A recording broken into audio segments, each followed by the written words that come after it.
السلام عليكم ورحمة الله وبركاته. أهلا بكم معايا في فيديو جديد من وي.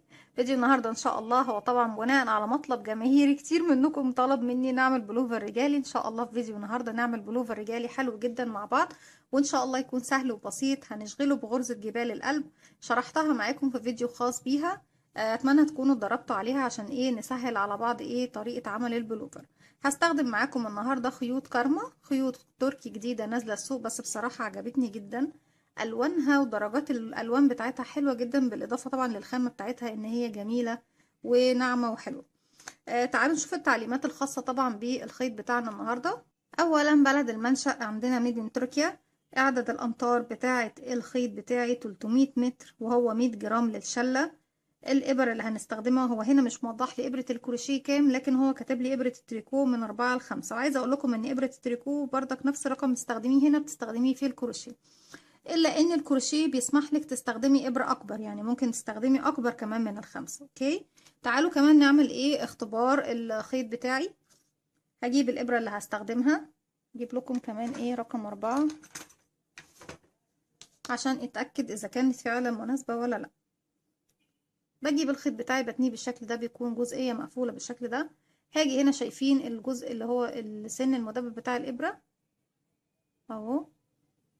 حاول بس اهو. هدخل الابره بتاعتي تحت الخيط كده، شايفين الخيط بتاعي دخل جوه السن، ملى الفراغ، ما برزش قوي بره، يعني مش طالع من الناحيه دي قوي، ومش داخل كده وغطس في الابره ومش باين فيها اهو. الابره لسه الخيط سامح لي بسن الابره يكون واضح. شايفين السن ده اهو واضح، معنى كده ان الخيط دوت يكون مناسب. طيب نشوف الابره التانية اللي احنا هنستخدمها. بسم الله. اعتقد الخيط هنا مرتاح اكتر كمان، شايفين؟ اذا المقاس ده حلو جدا، وكمان رقم 5 كمان بيكون حلو برضه. عايزة نشغل. بصوا الابرة دي الخيط خلاص مغطيها خالص، الا اني برضك ممكن نشغل فيها، لكن الشغل هيكون ضيق جدا. شايفين ليه؟ لان السن بتاعي مش واضح. وبصوا كمان لو اصغر بقى خلاص مش هينفع. شايفين اصغر كده هي غطت سن الابرة ومش باين اصلا، فمش هينفع نشتغل بالرقم ده. يبقى ازاي عرفنا ان احنا بنشتغل بالابرة بتاعتنا؟ وكمان في طريقة تانية، بس انا شرحت الطرق اللي هي طبعا خاصة باختيار حجم الابرة، انا بس كنت بعمل اختبار بسيط قدامكم. البلوفر ان شاء الله هشغله النهاردة المقاس ميديم. عدد سلاسل البداية بتكون 50 سنتي بالابرة بتاعتي، وبالخيط بتاعي سمك الخيط بتاعي طلعوا معايا 80 سلسلة. كل واحدة فيكم بقى تشوف هتشتغل بابرة او بخيط عامة هو بداية السلاسل بتكون 50 سنتي. هنقول بسم الله الرحمن الرحيم. هسيب مسافة من الخيط، هلف الخيط حلقة على الهواء بالشكل دوت. هدخل بالإبرة بتاعتي داخل الحلقة، هلف الخيط وأخرج. طرف الخيط القصير بشده بقفل عقدة البداية. أول حاجة بعملها طبعا عشان أعمل سلسلة بيكون معايا حلقة على الإبرة، بلف الخيط وباخده بطرف الإبرة بتاعتي وبخرج من الحلقة. بتكون سلسلة كده 1 2 3 4 5 6 7 8 9 10. وطبعا أنا هكمل بقى 80 سلسلة وارجع له. رجعت لكم تاني، وبالشكل ده كون ارتفعت 80 سلسلة اللي هي بمثابة 50 سنتي.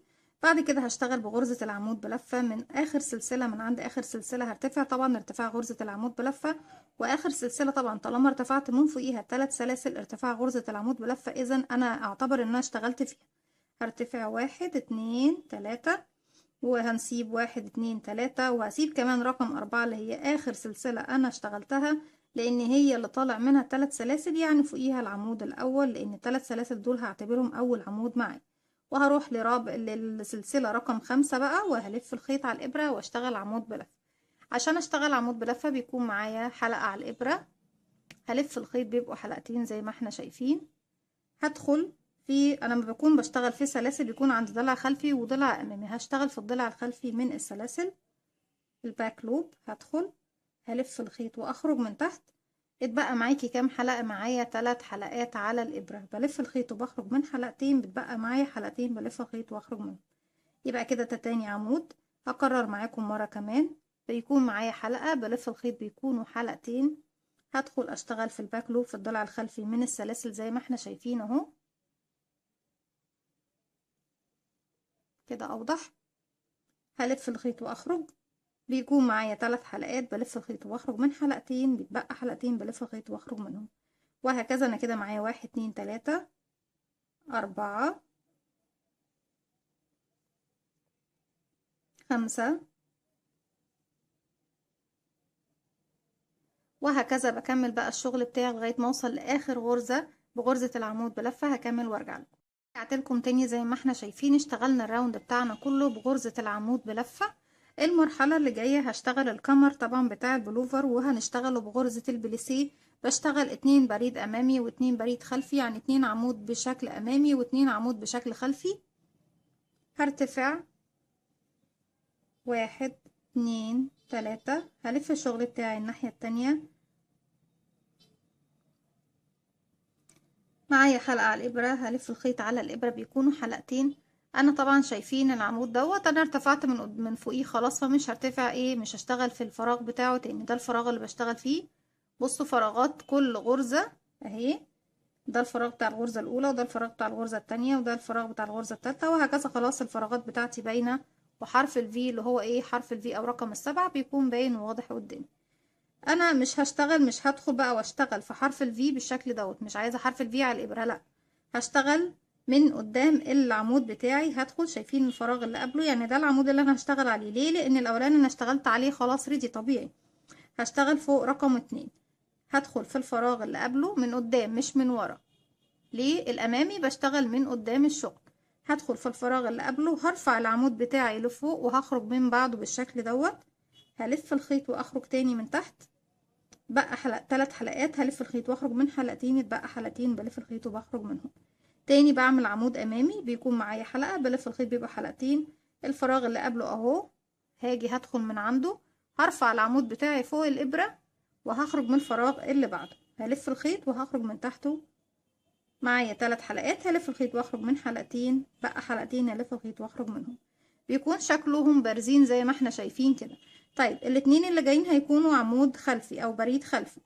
الخلفي يعني بشتغل من خلف الشغل، بيكون معايا حلقة، بلف الخيط من خلف الشغل، باجي شايفين الفراغ اللي قبل العمود اهو، هدخل هنزل بقى العمود بتاعي للخلف واخرج من الفراغ اللي بعده، بجيبه للخلف، بجيبه للخلف مش للامام. يعني هو في المرحلة دي بيكون هو اللي تحت الابرة. اوكي، هلف الخيط وبخرج من تحته، بيكون معايا 3 حلقات، بلف الخيط واخرج من حلقتين، والف الخيط واخرج من حلقتين تاني. هعمل عمود خلفي بيكون معايا حلقة، بلف الخيط بيبقى حلقتين، باجي من الخلف الفراغ اللي قبل العمود اللي هشتغله هدخل فيه، هدفع العمود بتاعي للخلف واخرج من الفراغ اللي بعده، هلف الخيط واخرج من تحته، هلف الخيط واخرج من حلقتين، هلف الخيط واخرج من حلقتين. يبقى انا كده عملت 2 امامي و2 خلفي. تاني بكرر، 2 امامي بلف الخيط ومن الامام بدخل الفراغ اللي قبل العمود، هرفع العمود فوق الابرة اهو، واخرج من الفراغ اللي بعده، الف الخيط واخرج، الف الخيط واخرج من حلقتين، الف الخيط واخرج من حلقتين تاني. عمود امامي، الف الخيط وادخل في الفراغ اللي قبله وارفعه لفوق، واخرج من الفراغ اللي بعده، الف الخيط واخرج من تحته، الف الخيط واخرج من حلقتين، الف الخيط واخرج من حلقتين. الاتنين اللي جايين هيكونوا بريد خلفي، هلف الخيط ومن الخلف هدخل في الفراغ اللي قبل العمود، هدفع العمود للخلف واخرج من الفراغ اللي بعده، هلف الخيط واخرج، هلف الخيط واخرج من حلقتين، هلف الخيط واخرج من حلقتين تاني. عمود خلفي، هلف الخيط على الابرة ومن الخلف هدخل الفراغ اللي قبل العمود وادفع العمود للخلف واخرج من الفراغ اللي بعده، الف الخيط واخرج، الف الخيط واخرج من حلقتين، الف الخيط واخرج من حلقتين. شايفين الشكل بتاعي بيكون شكله ايه؟ بيكون شكل ايه غرزة البليسيه، بس انا باخدها 2 2، عايزاه يكون ايه الشكل اعرض معايا شويه. انا كنت عامله ايه، بدايه بلوفر تاني بلون تاني.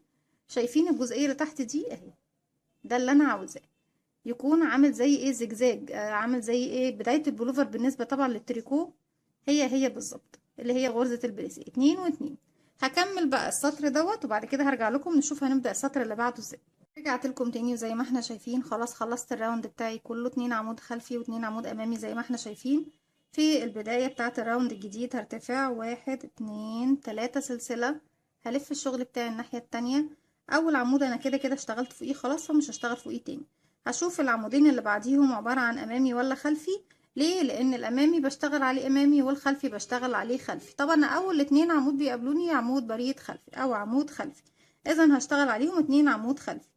هلف الابرة على الخيط، ومن الخلف كده هدخل الفراغ اللي قبل العمود ده، العمود اللي هشتغل فيه اهو. يبقى من الخلف كده هدخل في الفراغ اللي قبله، هدفعه للخلف واخرج من الفراغ اللي بعده زي ما احنا شايفين بالشكل ده. احاول بس اظبط، ايوه كده. الف الخيط واخرج من الخلف، الف الخيط واخرج من حلقتين، الف الخيط واخرج من حلقتين. تاني اللي جاي خلفي هلف الخيط وادخل من الفراغ اللي قبله من الخلف، ادفعه للخلف واخرج من الفراغ اللي بعده، الف الخيط واخرج من تحته، الف الخيط واخرج من حلقتين، الف الخيط واخرج من حلقتين. طيب الاتنين اللي جايين امامي هلف الخيط وهاجي من الامام، العمود اهو اللي هشتغله، هدخل في الفراغ اللي قبله هرفعه لفوق واخرج من الفراغ اللي بعده، الف الخيط واخرج من تحته، والف الخيط واخرج من حلقتين، الف الخيط واخرج من حلقتين. تاني هلف الخيط على الابره، وده العمود اللي هشتغل فيه من الامام امامي بردك، فهدخل من الفراغ اللي قبله هرفعه لفوق، هخرج من الفراغ اللي بعده، هلف الخيط واخرج من تحته، الف الخيط واخرج من حلقتين، الف الخيط واخرج من حلقتين.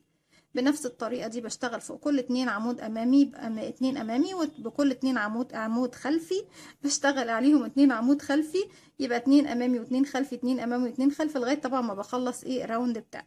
وبرتفع بقى على كده، انا خلصت 3 سطور معاكم، هرتفع كمان 3 سطور بنفس الطريقة، اتنين امامي واتنين خلفي، وهكذا لغاية ما اخلص الكمر بتاع البلوفر. هكمله وارجع لكم.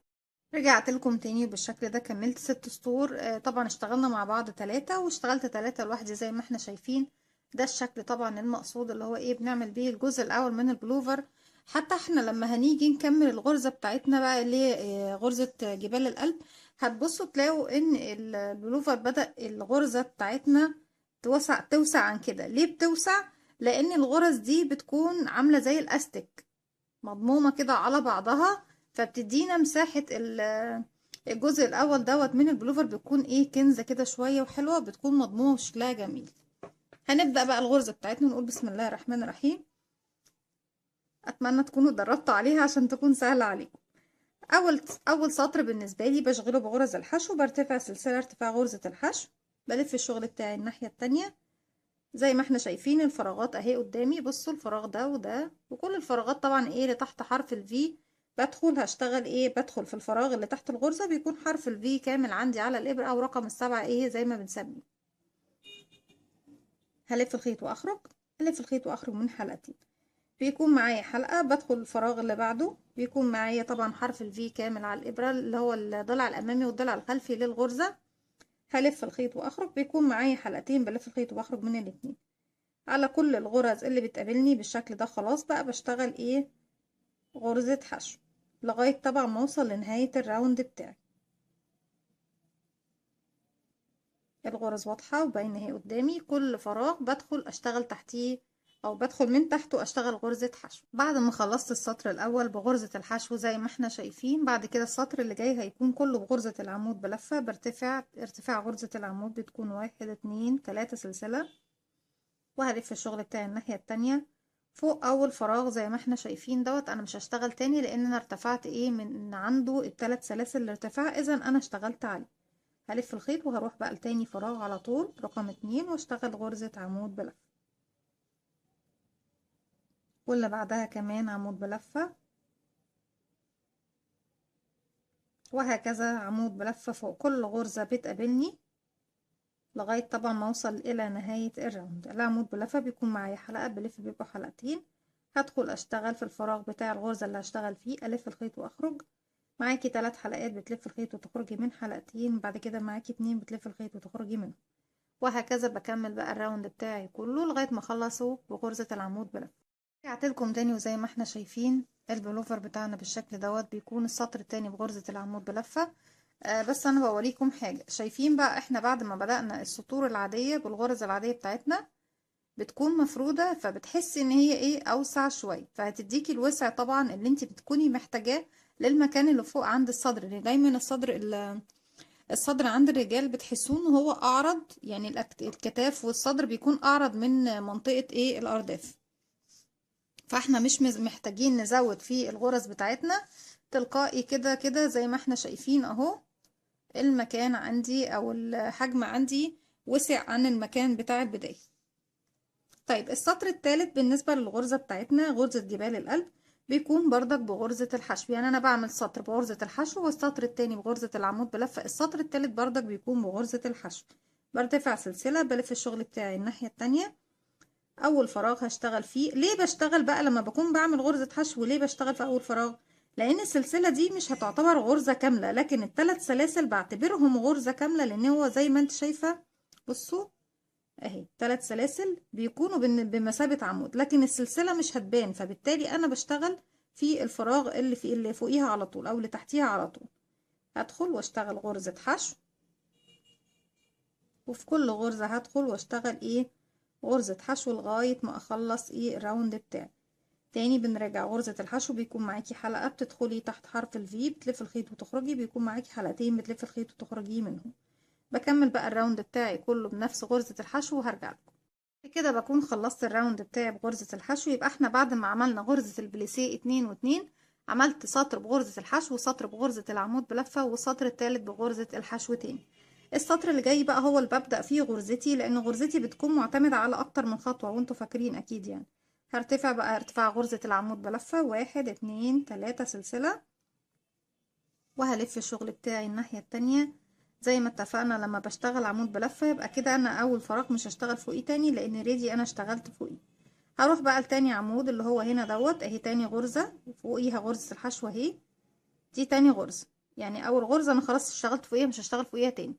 في تاني غرزة هي اللي هشتغل عندها، بس مش هشتغل في غرزة الحشو فوق، لا هنزل بقى لغرزة العمود اللي تحت واعمل عليها عمود امامي. معايا حلقة بلف الخيط بيبقوا حلقتين. هنزل في الفراغ، شايفين الفراغ اللي قبل العمود؟ هدخل فيه وهرفع العمود بتاعي فوق الإبرة واخرج من الفراغ اللي بعده. هلف الخيط واخرج تاني من تحته، بقى معايا 3 حلقات. هلف الخيط واخرج من حلقتين 1 2، اتبقوا حلقتين بلف الخيط واخرج منهم 1 2. المكان بقى اللي هو بتاع غرزة الحشو اللي ورا العمود دوت مش هشتغل فيه لان انا كده كده اشتغلت في المكان دوت خلاص. يعني سبت الفراغ اللي فوق واشتغلت تحتيه على طول، اذا انا مليت المكان دوت خلاص مش هشتغل فيه مرة تانية. الغرزة اللي بعدها هلف الخيط وادخل بقى فين؟ رقم 3. هدخل في غرزة الحشو نفسها اللي فوق، يعني مش هشتغل في العمود ده، هشتغل في غرزة الحشو اللي فوق غرزة عمود بلفة عادي. هلف الخيط واخرج، هلف الخيط واخرج من حلقتين، هلف الخيط واخرج من حلقتين. يبقى واحدة بشتغلها على غرزة الحشو وواحدة بشتغلها ايه امامي على غرزة العمود اللي تحت الحشو. طيب يبقى الغرزة اللي جاية ايه؟ هتكون عمود امامي على الغرزة اللي تحت الحشو. دي الغرزة اللي جاية هشتغل تحتيها في العمود اللي تحتيها غرزة عمود امامي. هلف الخيط واسيب غرزة الحشو اللي فوق وهنزل في غرزة العمود اللي تحتيها. هدخل من قبله هرفعه لفوق اخرج من بعده. هلف الخيط واخرج من تحته تاني. الف الخيط واشتغل غرزتين، الف الخيط واشتغل قصدي اخرج من حلقتين، وبعد كده الف الخيط واخرج من حلقتين.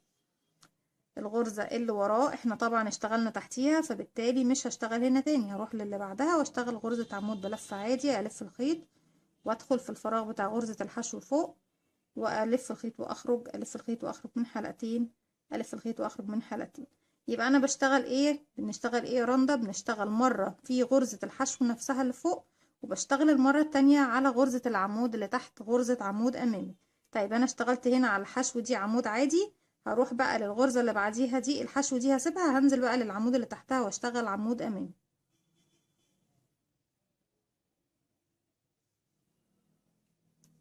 يبقى اللي بعدها ايه؟ كده اشتغلت عمود امامي، يبقى هروح لغرزة الحشو اللي بعدها واشتغل عمود عادي، وافضل بقى ايه ابادل مع نفسي. الغرزة اللي بعدها هشتغل على العمود اللي تحتيها عمود امامي، والغرزة اللي بعدها هشتغل عمود عادي على غرزة الحشو نفسها. يعني مرة بشتغل على غرزة الحشو، مرة بشتغل على العمود اللي تحت غرزة الحشو. لما بشتغل على العمود اللي تحت غرزة الحشو بيكون عمود امامي او بريد امامي، لكن لما بشتغل على الحشو نفسها بيكون عمود عادي خالص بشتغله تحت حرف الفي. هكمل الراوند بتاعي بقى كله بنفس الطريقة. مرة بشتغل عمود امامي، مرة بشتغل عمود عادي. مكان العمود الامامي بيكون فوق العمود اللي تحت، مكان العمود العادي بيكون فوق غرزة الحشو نفسها. هكمل الراوند بتاعي كله وارجع لكم تاني بعد ما خلصت السطر بتاعي وانا في اخر غرزة في السطر بتاعي. بس حابة اوريكم بس ايه رقم الكود الخاص باللون 1404، وطبعا ده البارتي بتاعهم. عشان بس اللي حابب ايه يعرف درجة اللون. وزي ما اتفقنا هو اسمه كرمة. هلف الخيط. طبعا ده اخر عمود عندي. غرزة الحشو دي انا اشتغلت ايه، اشتغلت هنا على غرزة الحشو دي عمود عادي. اذا انا لازم اشتغل في الغرزة اللي بعدها دي الحشو اللي بعدها، مش هشتغل فوقيها، هشتغل ايه على العمود اللي تحتها عمود امامي. هدخل من قبل واخرج من بعد والف الخيط واخرج واكمل العمود بتاعي. الف الخيط واخرج من حلقتين، الف الخيط واخرج من حلقتين. طيب السطر اللي بعده بيكون ايه؟ بيكون غرزة حشو. هرتفع سلسلة وهلف الشغل بتاعي الناحية التانية وهشتغل ايه فوق كل غرزة تقابلني غرزة حشو عادية خالص فوق حرف الفي بشكل طبيعي. هكمل الراوند بتاعي بغرزة حشو فوق كل غرزة تقابلني، وبعد كده هرجع لكم نكمل السطر التاني مع بعض.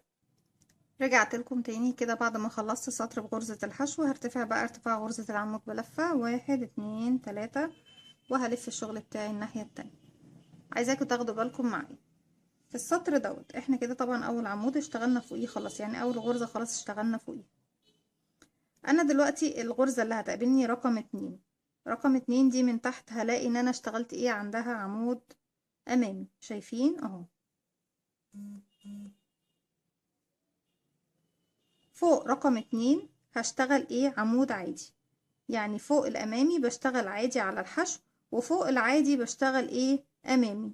بعكس بقى ايه اللي احنا عملناه في السطر اللي هو اللي قبل اللي فات. اللي فات ده كان حشو عادي ملناش دعوه بيه دلوقتي. انا دايما هبص للسطر اللي ايه فيه غرزة الامامي والعادي، الامامي والعادي. طيب انا دلوقتي ارتفعت ايه، ارتفعت من عند ده المفروض ان هو عادي. ارتفعت 3 سلاسل لان دي كده كده ايه مكان الارتفاع، مش هشتغل عليه تاني هنا. هسيب بقى اول فراغ بتاع اول غرزة وهسيب وهاجي الفراغ بتاع تاني غرزة اللي تحتيها عمود امامي هشتغل عمود عادي.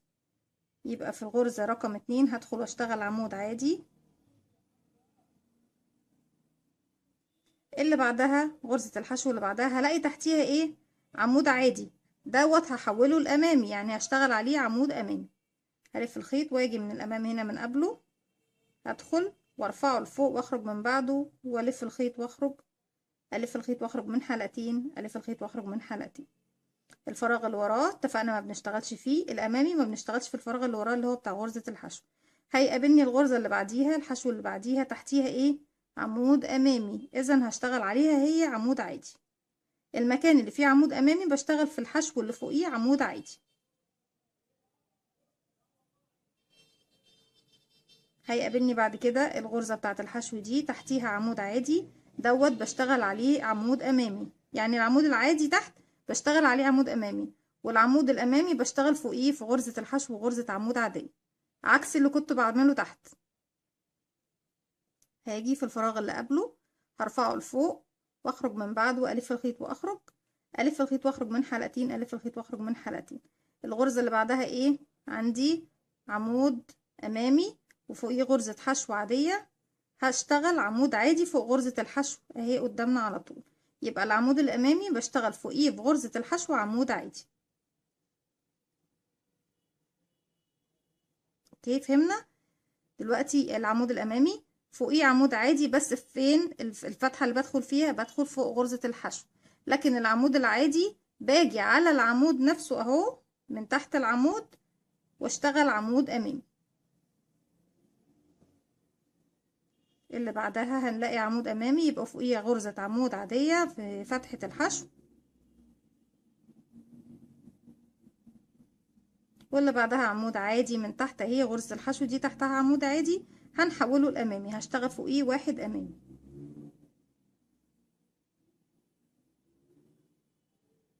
تاني اللي بعدها ايه عمود امامي، الحشو دي تحتيها عمود امامي يبقى هشتغل فوقيها هي عمود عادي. يعني بمشي عكس السطر اللي تحت. شايفين؟ علشان ابين ايه الغرزة بتاعتي اللي تظهر لي بشكل الجبال دي او قمم الجبال زي ما احنا شايفين. طبعا الغرزة مش هتبان دلوقتي، لازم نشتغل اكتر من سطر، بس هي بدأت توضح يعني اهي. شايفين؟ وبكمل بقى السطر بتاعي وبرتفع السلسلة وبشتغل سطر حشو على السطر اللي جاي، والسطر اللي بعده بشتغل بنفس الطريقة. ان انا الغرزة العادية العمود العادي من تحت بشتغل عليه عمود امامي، والعمود الامامي بشتغل عليه عمود عادي بس من فوق مكان غرزة الحشو. بكمل بالشكل دوت بشكل الغرزة بتاعتي لغاية ما ارتفع لغاية المكان اللي هو تحت الإبط، تحت البطاط، علشان نوصل ايه للمكان اللي هنحرد فيه. شايفين الغرزة من بعيد؟ يمكن انا عشان مقربة بس والإضاءة ما كانتش باينة، لكن من بعيد بدأت الغرزة ايه شكل الجبال بتاعتي يبان ويوضح. ولسه طبعا لما تطول البلوفر بتاعنا او يطول البلوفر بتاعنا هتبان الغرزة بتاعتنا. اذا انا هكمل بنفس الغرزة بتاعتي. واللي حابب كمان لو مش واضح حاجة، اللي حابب يراجع على الغرزة، انا شرحت الغرزة لوحدها في فيديو خاص بيها. لو في اي نقطة محتاجين اي تعليق او تعديل عليها، او ان انا اعيد شرحها تاني، مفيش مشكلة قولولي، وانا من عناية طبعا ان انا اشرح كل حاجة انتوا حابين. هكمل لغاية ما اوصل للمكان اللي تحت الباط، مكان طبعا الحردة، وبعد كده هرجع لكم. رجعت لكم تاني، وزي ما احنا شايفين بالشكل ده انا ارتفعت 46 سنتي بنفس الغرزة بتاعتنا زي ما احنا شايفين، بما فيهم طبعا الكاميرا اللي في البداية. المفروض المقاس الطبيعي بيكون انا ارتفع 40 سنتي وبعد كده بحرد، لكن انا حابة البلوفر يكون طويل، او طبعا الشخص اللي بعمله البلوفر هو ما شاء الله لو اكبر طويل يعني، حابب البلوفر يكون طويل شوية، فانا زودت ايه 6 سنتي بحيث يكون البلوفر اطول شوية من البلوفرات الموجودة طبعا حسب المقاس.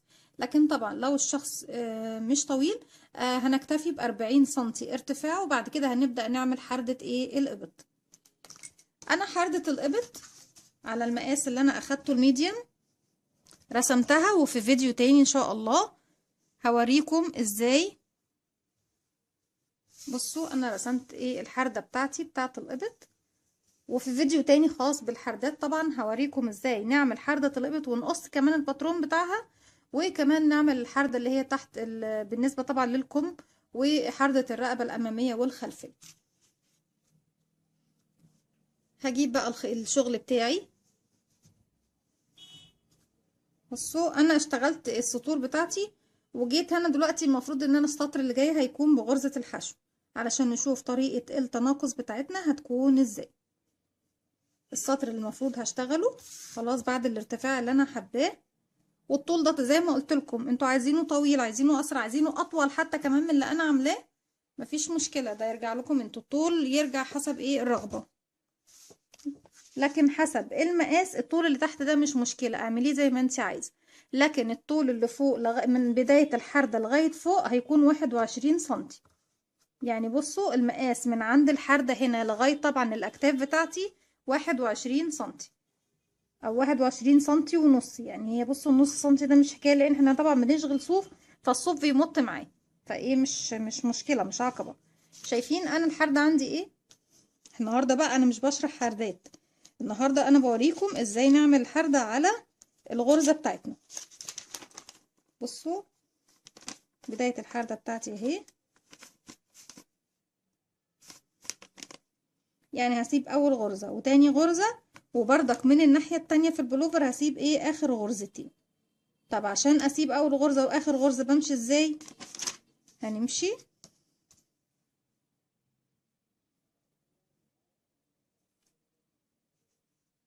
انا كده طبعا نهيت السطر اللي فات، هرتفع سلسلة ارتفاع غرزة الحشو، همشي فوق اول غرزة بغرزة منزلقة، وتاني غرزة بغرزة منزلقة، هوصل لتالت غرزة بردك بمنزلقة، وهرتفع بقى السلسلة، وهشتغل ايه حشو في نفس الفراغ اللي هو رقم 3، وهكمل الراوند بتاعي حشو على كل الغرز لغاية ما اوصل ايه لاخر غرزتين مش هشتغل. هكمل الراوند بتاعي بغرزة الحشو وارجع له. رجعت لكم تاني وانا كده خلاص في نهاية الراوند، سبت اخر غرزتين ناخد بالنا طبعا. بصوا دي غرزة اهي، واخر سلسلة من التلاتة اللي هما كانوا ارتفاع تحت طبعا غرزة، ما تنسيش ان الكيرف المايل دوت عدد غرزة معاكي، ناخد بالنا من كده. هلف الشغل بقى بتاعي الناحية التانية، خلاص مش هشتغل على الغرزتين دول، خلاص مش هرتفع اي ارتفاعات. بصوا الغرزة بتاعتي بقى المفروض انا عندي اول غرزة اهي غرز الحشو اللي فوق، وتحتيها الاعمدة طبعا زي ما احنا متفقين نشتغل على غرزتنا. اول غرزة بتقابلني بيكون فوق عمود ايه، طبعا انا الاتجاه ده خلاص سبته مش هشتغل فيه حركته خلاص، هشتغل على عمود امامي. المفروض لما بنشتغل على العمود الامامي بشتغل عليه ايه من فوق، بشتغل عليه من فوق في مكان غرزة الحشو اللي فوقيه بشتغل عمود عادي. طيب انا ارتفاعات الغرز بتاعتي بصوا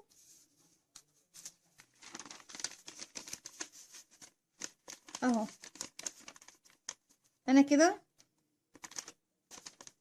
شايفين المفروض انا هنا اهو، شفتوا الجزئيه الاولانيه دي انا خلاص سبتها.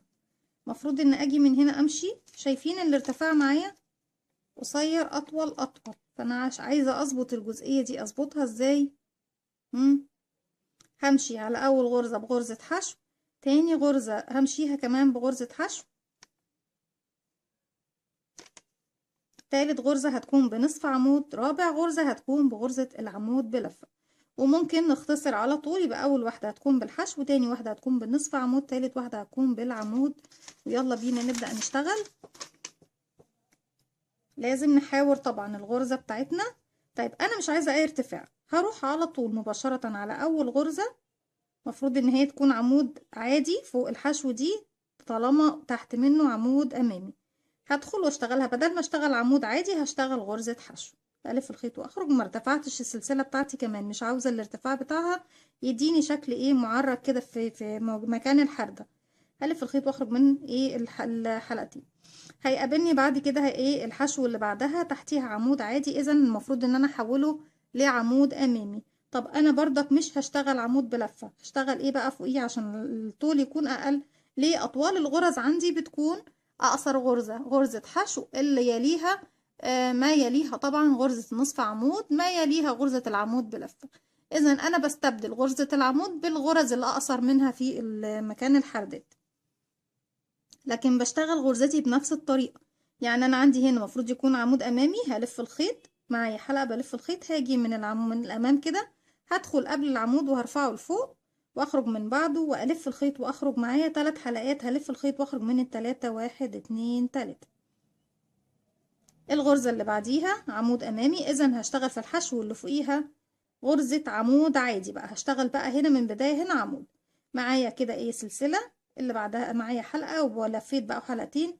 هدخل في الفراغ بتاعي فوق غرزة الحشو اللي تحت اللي هي فوق ايه العمود الامامي، الف الخيط واخرج، الف الخيط واخرج من حلقتين، الف الخيط واخرج من حلقتين.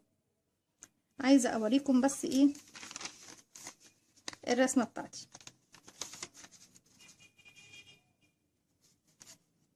بصوا الورقة بتاعتي اهي، الاطوال بتاعتي بدأت تيجي مظبوطة اهي. خلاص كده حردنا واشتغلت بردك الغرزة بتاعتي بنفس الطريقة، ما عملتش اي لخفنة، ما عملتش اي لخبطة بالشكل ده. هكمل بقى انا السطر بتاعي بشكل طبيعي. انا خلاص الاطوال اللي هنا بس استبدلت غرزة العمود بلفة مرة بغرزة الحشو لان هي اقصر، ومرة بغرزة النصف عمود لان هي اقصر، بس اشتغلتهم بنفس التكنيك والطريقة الخاصة بالغرزة نفسها. يعني انا مغيرتش من نظام الغرزة، كل اللي انا عملته ان انا غيرت من ارتفاع الغرزة في المكان اللي انا بحرد فيه. اتفقنا؟ هاجي بقى هنا دلوقتي الغرزة اللي هتقابلني عمود عادي من تحت اهو، يبقى هشتغل عليه عمود امامي، هلف الخيط واسيب غرزة الحشو اللي فوقيه، واجي من الامام كده ارفع العمود بتاعي، ادخل من الفراغ اللي قبله وارفعه لفوق واخرج من الفراغ اللي بعده واشتغل عليه عمود امامي. بعد منه عمود امامي هشتغل فوق الحشو اللي فوقيه عمود عادي. زي ما اتفقنا بنستبدل ايه فوق الامامي عادي وفوق العادي امامي بالشكل ده اهو. طبعا الحردة بدأت تظهر وتبان معايا وبنفس شكل غرزتي، ما غيرتش فيها حاجة. هشتغل الراوند بتاعي كله لغاية ما اوصل لفين، لغاية ما اوصل للغرزة. انا طبعا دي هيكون بصوا الاتنين دول سبناهم، دي الاخيرة دي هتكون فوقيها حشو ودي نصف عمود ودي عمود بلف، يعني اخر 3 غرز هوصل لغاية الغرزة اللي قبليهم وارجع لكم نكمل اخر 3 غرز مع بعض. رجعت لكم تاني وانا في اخر 3 غرز، نشوف بقى ايه ترتيب الغرز بتاعنا ايه وشكله ايه. طيب انا الغرزة رقم 3 اهي اللي هي تعتبر اللي جاية عندي التالية للغرزة دي، تحتيها غرزة عمود عادي، اذا هتتحول لفوق هشتغل ايه فوقيها غرزة عمود امامي. اتفقنا ان الغرزة دي عمود، الغرزة دي نصف عمود، الغرزة دي حشو. لازم ناخد اطوال الغرز بتاعتنا. هلف الخيط على الابرة من الامام اهو، هدخل تحت الغرزة بتاعتي، هلف الخيط واخرج، هلف الخيط واخرج من حلقتين، هلف الخيط واخرج من حلقتين. طيب الغرزة اللي بعدها غرزة عمود امامي من تحت، اذا هيكون من فوق غرزة عمود عادي فوق غرزة الحشو اللي فوقيها. سوري، غرزة نصف عمود. معايا حلقة بلف بيبقوا حلقتين، هدخل الغرزة بتاعتي الف الخيط واخرج 3 حلقات، هلف الخيط واخرج منهم هما التلاتة. الغرزة اللي بعدها اهو غرزة عمود عادي، يبقى هتتحول لامامي، بس امامي ايه بالحشو من غير ما الف خالص من فوق. هدخل من تحت اهو من الامام، الف الخيط واخرج واعمل غرزة الحشو بتاعتي بالشكل ده. اتفقنا؟ الطول بتاعي كده بيتساوي. طيب السطر اللي جاي هيكون ارتفاعه ايه؟ بغرزة الحشو. هلف الشغل بتاعي ارتفاع سلسلة والف الشغل بتاعي الناحية دي كده.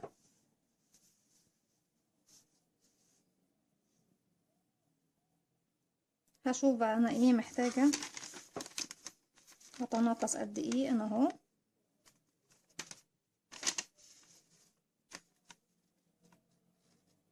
محتاجة اجي لغاية هنا. هسيب اول واحدة وتاني واحدة، هسيب 2 بردك زي المرة اللي فاتت.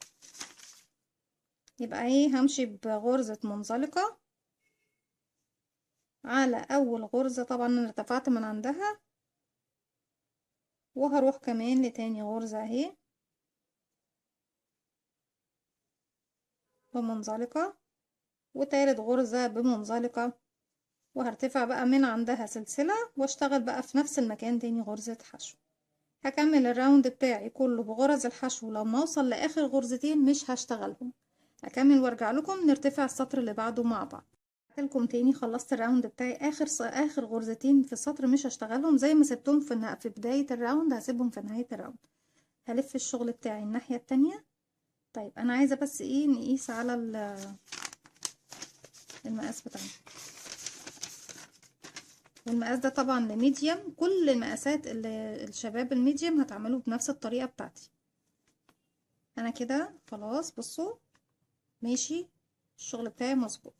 طيب انا هنا الارتفاع بتاعي هشتغل فوق اول واحدة حشو، وبرضك التانية هتكون قصيرة يبقى حشو، تالت واحدة هتكون نصف عمود، رابع واحدة هتكون عمود، وبكمل بقى لنهاية الراوند بنفس الطريقة. يبقى اول واحدة حشو، تاني واحدة حشو، تالت واحدة نصف عمود، رابع واحدة عمود بلف. بمشي حسب الشغل بتاعي.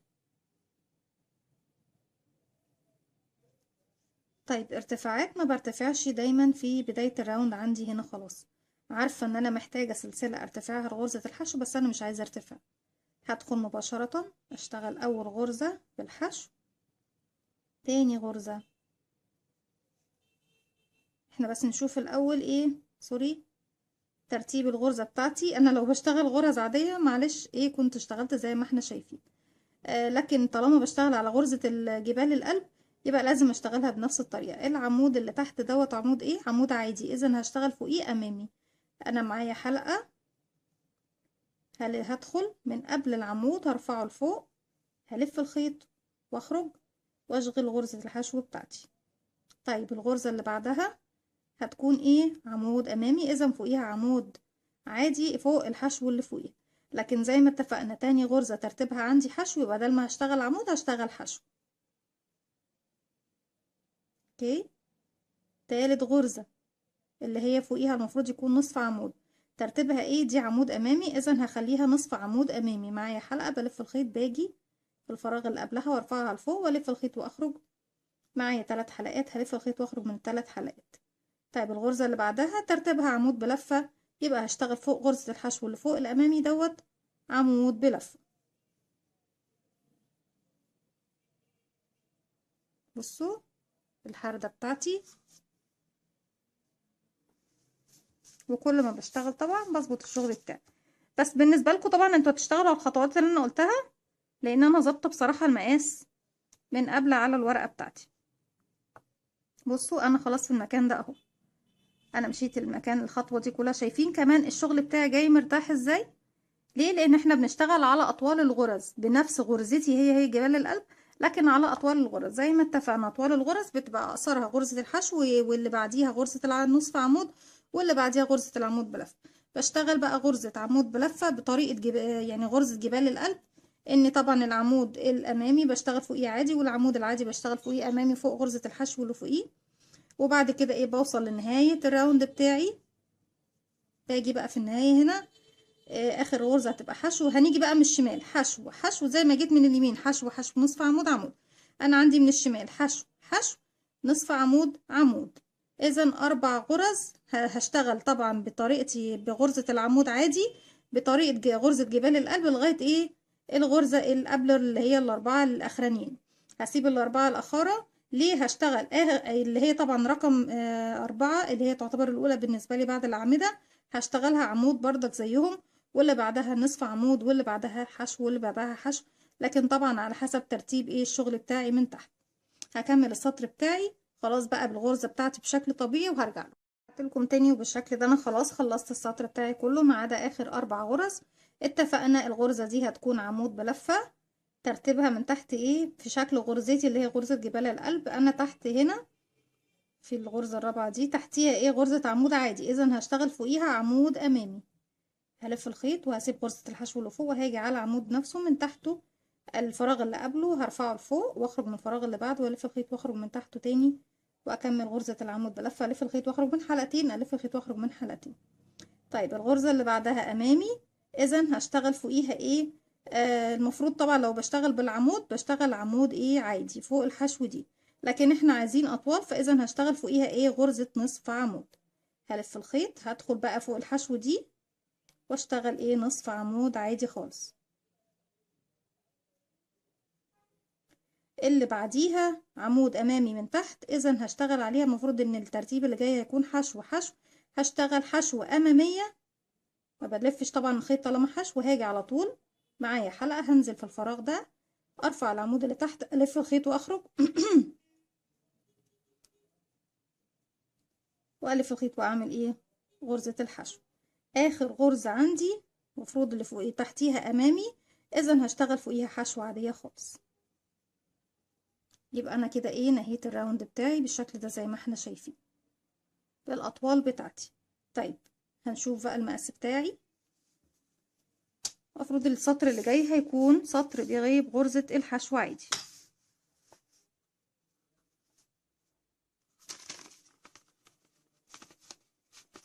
المفروض بردك بسيب 2 حشو من هنا، 2 سوري غرزتين بسيبهم بمشي عليهم بمنزلقة، وبسيب كمان 2 في نهاية الراوند. يبقى انا هاجي ايه اهو بسم الله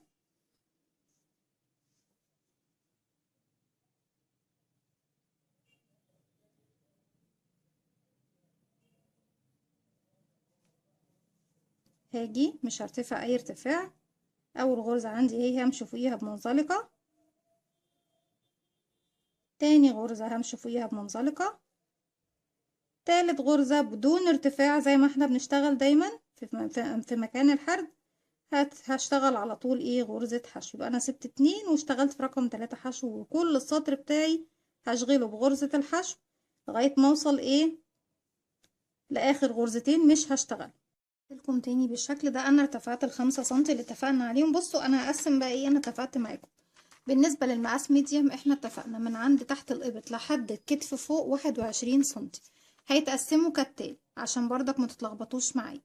من بداية الحردة لغاية من ارتفاع 5 سنتي، لو هتركبي سوستة هتبدأي السوستة بعد 5 سنتي من الحرد، يعني تحردي 5 سنتي بنفس الطريقة اللي احنا اشتغلنا بيها، ولما توصلي ل5 سنتي هتبدأي ايه تقسمي بلوفر بتاعك نصين زي ما هنشوف دلوقتي الوش، وتسيبي مكان السوستة تشتغلي الجنب اليمين لوحده والجنب الشمال لوحده. بعد كده هترتفعي 5 سنتي كمان لغاية ما تخلصي الحرد بتاعك. اوكي الحردة بتاعتي بتقف هنا، يبقى انا عندي كده كام 5 سنتي، وهبدأ اقسم الوش 2 عشان اركب السوستة. 5 سنتي كمان بفضل احرد كمان 5 سنتي، يعني انا بفضل احرد لغاية كام سنتي؟ بفضل احرد لغاية 10 سنتي من ال21 اتفقنا، او 11 سنتي مفيش مشكلة السنتي ده يعني. يبقى هتفضلي تحردي من بداية تحت الإبط لغاية 10 أو 11 سنتي.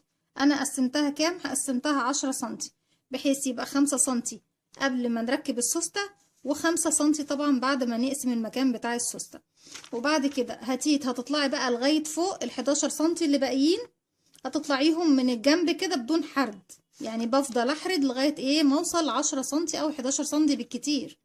اوكي وبعد كده بقية الارتفاع اللي هو بقية ال21 سنتي هيكون ايه من اليمين كده او من الشمال، طبعا من شمال البلوفر بالنسبة للجنب اللي هو تحت الابط ما بحردش تاني، انا بحرد من ال21 سنتي بحرد نصهم بالظبط.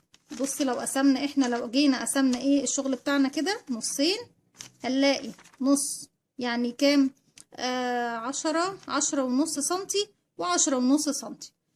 ال10.5 الاولانيين بحرد فيهم بنفس الطريقة، ان انا بسيب 2 غرزة من على اليمين و2 غرزة من على الشمال، وفي السطر اللي بعده بشتغل ايه؟ حشو نصف عمود عمود.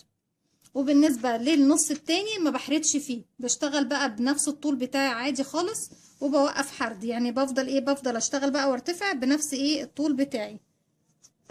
يعني قصدي كده ان انا اعتبر نفسي مثلا هنا وقفت الحرد، خلاص بقى هرتفع بدون اي حردات خلاص لغاية فوق. طيب حردة الرقبة بتكون بالنسبة لحردة الإبط بتكون قد ايه من حردة الإبط؟ انا عندي حردة الإبط زي ما اتفقنا هنا من تحت الإبط لحد الكتف 21 سنتي، يعني برتفع لغاية ما يكون من فوق، اسيب 5 سنتي هحرد فيهم حردة الرقبة. طيب اللي تحت دوت يبقى انا عندي كده 5 و5 10 و6، يعني 16 سنتي. بفضل اشتغل لغاية 16 سنتي، وبعد 16 سنتي ببدأ بقى من الجزئية دي من نص البلوفر، ابدأ احرد من اليمين ومن الشمال لغاية ما ارتفع كام؟ هحرد بنفس الطريقة لغاية ما ارتفع 5 سنتي بالشكل ده. اتفقنا؟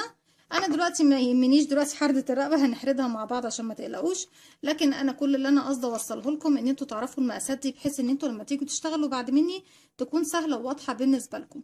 ولما تحددوا مقاسات بردك سواء اكبر من ميديوم او اصغر، تبقوا عارفين ان ايه بنقسم الحردة بتاعتنا قد ايه، بنركب السوستة امتى، وبنوقف الحرد بتاعنا امتى، وهكذا. طيب انا كده خلاص وقفت الحرد زي ما اتفقت معاكم من تحت، من عند تحت الابط لغاية المكان ده كده عدى عندي ال5 سنتي، يعني 5.5 سنتي بالظبط، او 5 وربع. خلاص جيت قسمت بقى البلوفر بتاعي نصين، خليت نص البلوفر كده لوحده والنص التاني لوحده. هبدأ بقى ايه، هشتغل انا بداية السطر بتاعي.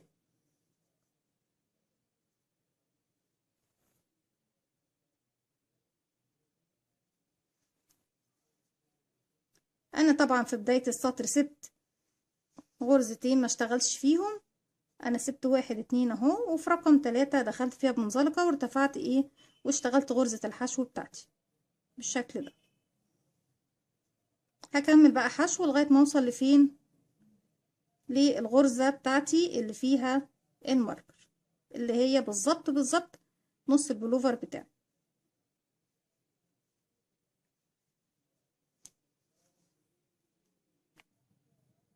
رجعت لكم تاني وكده بالشكل دوت انا وصلت للماركر بتاعي.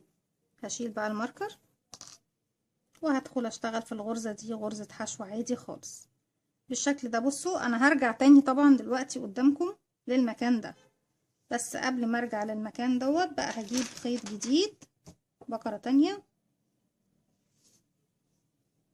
وهلف الخيط بتاعي حلقة على الهوا بالشكل ده، وهدخل في الغرزة اللي بعدها او في نفس الغرزة على فكرة، بس انا طبعا عشان عاملة حسابي ان هيكون ايه في شغل تاني، هدخل في الغرزة اللي بعدها، يعني العدد اللي على اليمين بيكون هو نفس العدد اللي على الشمال، وهقفل عقدة بداية عادي خالص واسحب الحلقة بتاعتها من تحت كده.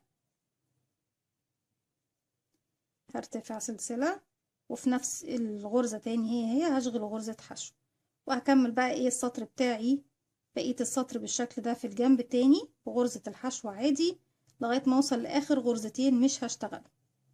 بصوا انا بشغل معاكم بس لغاية ما اخفي الخيط هو اللي هو زيادة ده، لكن طبعا انتوا هتكملوا الجنب دوت زي ما احنا هنعمل الجنب اليمين بالظبط، يعني انا هشغل معاكم جنب وانتوا هتشغلوا ايه الجنب التاني مع نفسكم. بس كده خافين الخيط يمين وشمال. هكمل بقى كده في الجنب ده لغاية ما اوصل لاخر حلقتين او اخر غرزتين مش هشتغلهم، بسيبهم وبكمل بقى برتفع بنفس الطريقة اللي هنرتفع بيها. طيب انا دلوقتي في الجنب ده اهو خلاص رجعت تاني للخيط ده، الخيط ده خلاص لوحده الناحية دي والخيط ده خلاص لوحده الناحية دي.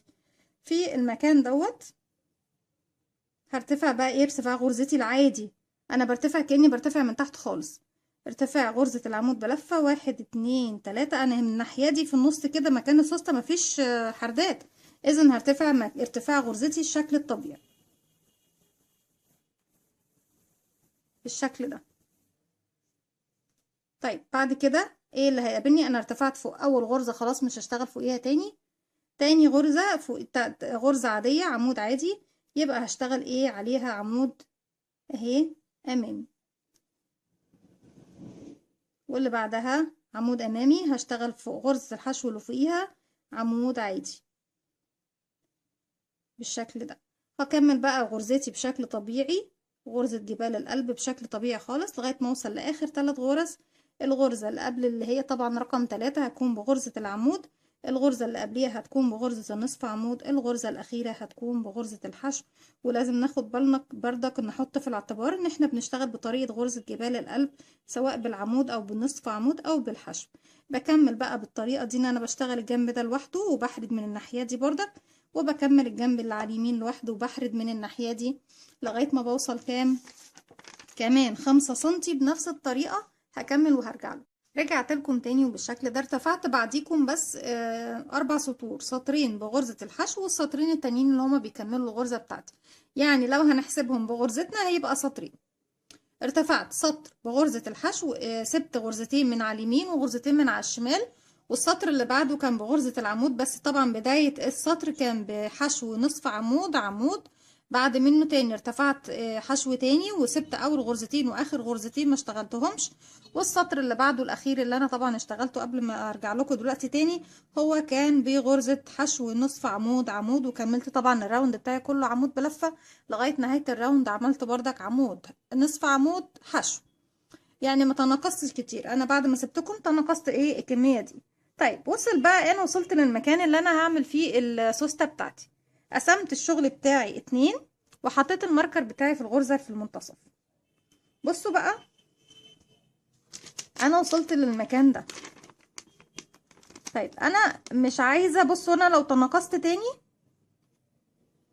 انا خلاص اهو، لو تناقصت تاني هقلل جدا ايه المكان، هتلاقوني دخلت في الجزئية دي، هبقى دخلت هنا، وانا مش عايزة اقلل العرض عن كده. اذا السطور اللي جاية كلها، بس كل اللي هنعمله ايه، السطر اللي جاي هيكون بغرزة الحشو طبيعي بدون تناقص، اللي بعده هيكون بنفس الطريقة اللي احنا كنا بنشتغلها، اللي هي كنا بنشتغل طبعا في البداية حشو نصف عمود عمود.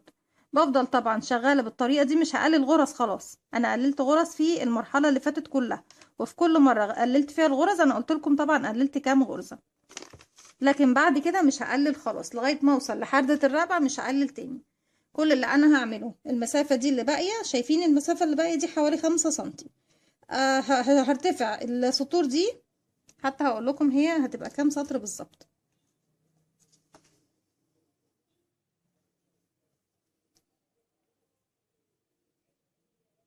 هتبقى 5 سطور تقريبا، وطبعا بالاضافة لغرزة الحشو هتبقى حوالي 6 سطور. يعني انا مش هحسبها دلوقتي، انا هقول لكم انا ارتفعت كام راوند لما نيجي نشتغل الجزء ده.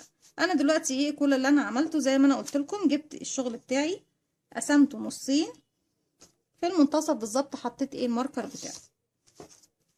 هكمل بقى الراوند بتاعي. احنا اتفقنا خلاص انا مش هتناقص تاني. انا هنا فوق غرزة عمود عادي، يبقى من فوقيها هشتغل غرزة عمود امامي،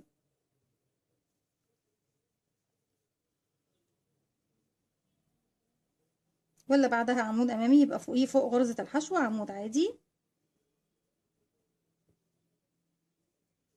والغرزة الاخيرة عندي اهي هتكون ايه، عمود امامي.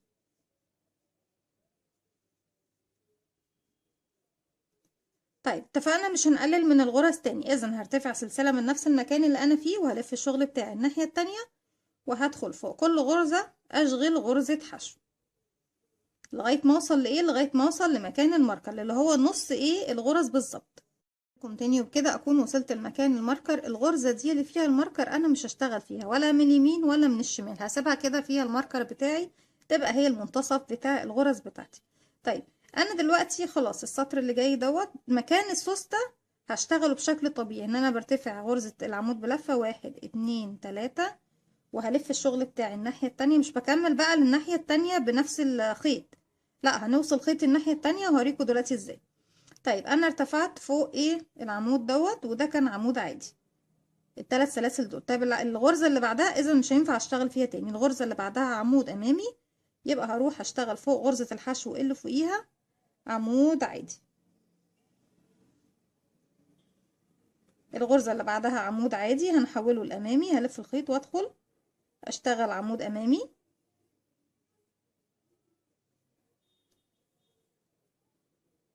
واللي بعدها عمود امامي، يبقى هشتغل فوق الحشو اللي فوقيه عمود عادي، وهكذا طبعا لغاية بقى ما اوصل لفين. شايفين احنا اتفقنا ان في الحرف هنشتغله ازاي؟ مكان الحردة هشتغل السطر اللي جاي اللي احنا فيه ده، هشتغل غرزة بالعمود بلفة وغرزة بالنصف عمود والغرزة التالتة بغرزة الحشو بالشكل ده. هكمل انا لغاية نهاية الراوند وارجع لكم نكمل مع. رجعت لكم تاني وانا كده في نهاية الراوند. زي ما اتفقنا اخر 3 غرز في الراوند ومرتين كمان فوقيه. يعني انا الراوند بتاع العمود بلفة. انتوا عارفين غرزتنا بتتقسم لسطرين، سطر بغرزة الحشو والسطر التاني بغرزة العمود. سطر الحشو خلاص اتفقنا ان احنا مش هننقص فيه حاجة. سطر العمود بقى بلفة، السطر بيكون فيه غرزة العمود بلفة المرة دي ومرتين كمان عشان ناخد بالنا من المقاس وتعديل المقاس، ومرتين كمان هشتغلهم حشو وعمود حشو وعمود. هشتغل في النهاية او في البداية طبعا بتاعت الزاوية الناحية التانية هشتغل عمود نصف عمود حشو، بحيث ان هي تجيلي بميل كده. الارتفاعات بتاعتي هتديني الميل بتاعي اللي ناقص فيه الزاوية بتاعتنا اللي هي الحردة بتاعتنا. لكن مش هننقص اي عدد غرز تاني، خلاص لغاية كده مش هنقص غرز. يبقى ايه السطر اللي انا بشتغله معاكم ده بعديه كمان مرتين هشتغل بنفس الطريقة دي. غرز الحشو بتكون كاملة فوق كل غرزة حشو غرزة حشو زيها. لما بوصل لسطر العمود بشتغل اول غرزة حشو، تاني غرزة نصف عمود، تالت غرزة غرزة عمود اللي هي عمود بلفة، صح كده. يبقى حشو نصف عمود عمود، ومن الناحية التانية عمود نصف عمود حشو. هنا الغرزة الأولى طبعا من التلاتة هتقابلني دي أمامية، يبقى فوقيها ايه عمود عادي. هنا اتفقنا عمود، واللي بعديها نصف عمود. طيب اللي بعديها غرزة عمود عادي، هلف الخيط واشتغل بقى نصف عمود أمامي. هلف الخيط وأخرج معايا 3 حلقات، هلف الخيط وأخرج من ال3 حلقات. اللي بعديها عمود أمامي، فوقيها هنشتغل بقى ايه المفروض عمود عادي فوق غرزة الحشو. انا الترتيب عندي غرزة حشو، اذا هشتغل غرزة حشو. خلاص بالشكل ده. هرتفع سلسلة، هلف الشغل بتاعي الناحية التانية. اتفقنا خلاص ما بنقص حاجة من غرز الحشو، بشتغل فوق كل غرزة حشو وغرزة حشو زيها بشكل طبيعي. لما بوصل لنهاية الراوند هنا طبعا ده مكان السوستة، انا مش عايزة خلاص اعمل تناقص مكان السوستة. هرتفع 3 سلاسل واشتغل بقى الغرزة بتاعتي بشكل طبيعي. لما اوصل للنهاية هنا اخر 3 غرز بردك هيكونوا بنفس الطريقة اللي احنا عملنا بيهم السطر اللي فات. السطر اللي جاي ده هيكون بنفس الطريقة. بعد الحشو ده طبعا هيكون عمود نصف عمود حشو، اللي بعده هيكون حشو، اللي بعده هيكون بنفس الطريقة حشو نصف عمود عمود. لكن بعد كده لغاية ما نكمل بقى المسافة بتاعتنا، يعني احنا اشتغلنا لغاية مكان اللي هنفتح فيه السوستة 5 سنتي. هكمل زي ما قلت لكم مرتين كمان. بعد المرة اللي انا بشغلها معاكم دي هكمل مرتين كمان بطريقة ايه الارتفاعات اللي هي حشو نصف عمود عمود. وبعد كده هكمل المسافة من عند الحردة تحت هنا لغاية المكان اللي هاجي احرد فيه الرقبة، هيكون 16 سنتي. تقيسي المقاس بتاعك يكون 16 سنتي. وبعد كده اخر 5 سنتي من ال21 سنتي هيكونوا مكان حردة الرقبة. فاذا انا مش هشتغل ال5 سنتي دول دلوقتي لان احنا هنسيبهم نشتغل فيهم الحردة، لكن هتكملي شغلك بشكل طبيعي لغاية ما تكملي 16 سنتي. يعني ايه بشكل طبيعي؟ عشان برضك تكونوا فاهمين معايا. يعني المرتين اللي جايين هشتغلهم بالارتفاعات. بداية السطر بتاعتي هكون حشو نصف عمود عمود، والسطر اللي هو بعده بردك بعد الحشو هيكون حشو نصف عمود عمود. لكن بعد كده هيبقى ارتفاعك على طول عمود بلفة، السطر كله هيكون بغرزة العمود بلفة، بس طبعا بطريقة غرزة جبال القلب. اتفقنا لغاية ما تتمي 16 سنتي. وبنفس الطريقة طبعا الناحية التانية كده. طيب انا كده خلاص بقى بقيت الراوند من الناحية دي هكمله حشو. في النهاية هرتفع 3 سلاسل واكمل غرزتي بشكل طبيعي. بصوا بقى. عفوا. المكان اللي هو طبعا بعد الماركر، اتفقنا مكان الماركر مش هشتغل فيه، وممكن طبعا نشتغل فيه بس انا مش عايزه اشتغل فيه لان انا في نهايه الشغل طبعا بنعمل ايه، بنشتغل الجزئيه دي لوحدها. هاجي في الغرزة اللي بعدها بجيب بقى بكرة جديدة،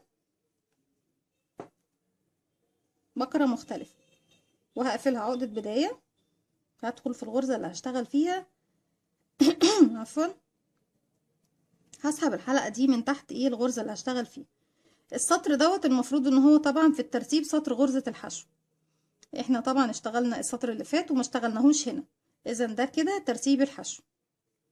هرتفع سلسلة، وفي نفس الفراغ هشغل غرزة حشو، وهشغل بقى فوق كل غرزة تقابلني غرزة حشو بشكل طبيعي اهو. وفي نهاية الراوند طبعا برتفع، بشوف بقى انا في البداية هشتغل ايه. المفروض ان انا في البداية كده بعد ما اخلص الحشو، بصوا هلف ازاي. انا في النهاية عندي هنا هتكون ايه الحردة. اذا اتفقنا مكان الحردة في البداية هكون حشو، اللي بعديها نصف عمود، اللي بعديها عمود. المرة اللي جاية دي السطر اللي جاي ده، وبعد منه كمان سطر كمان.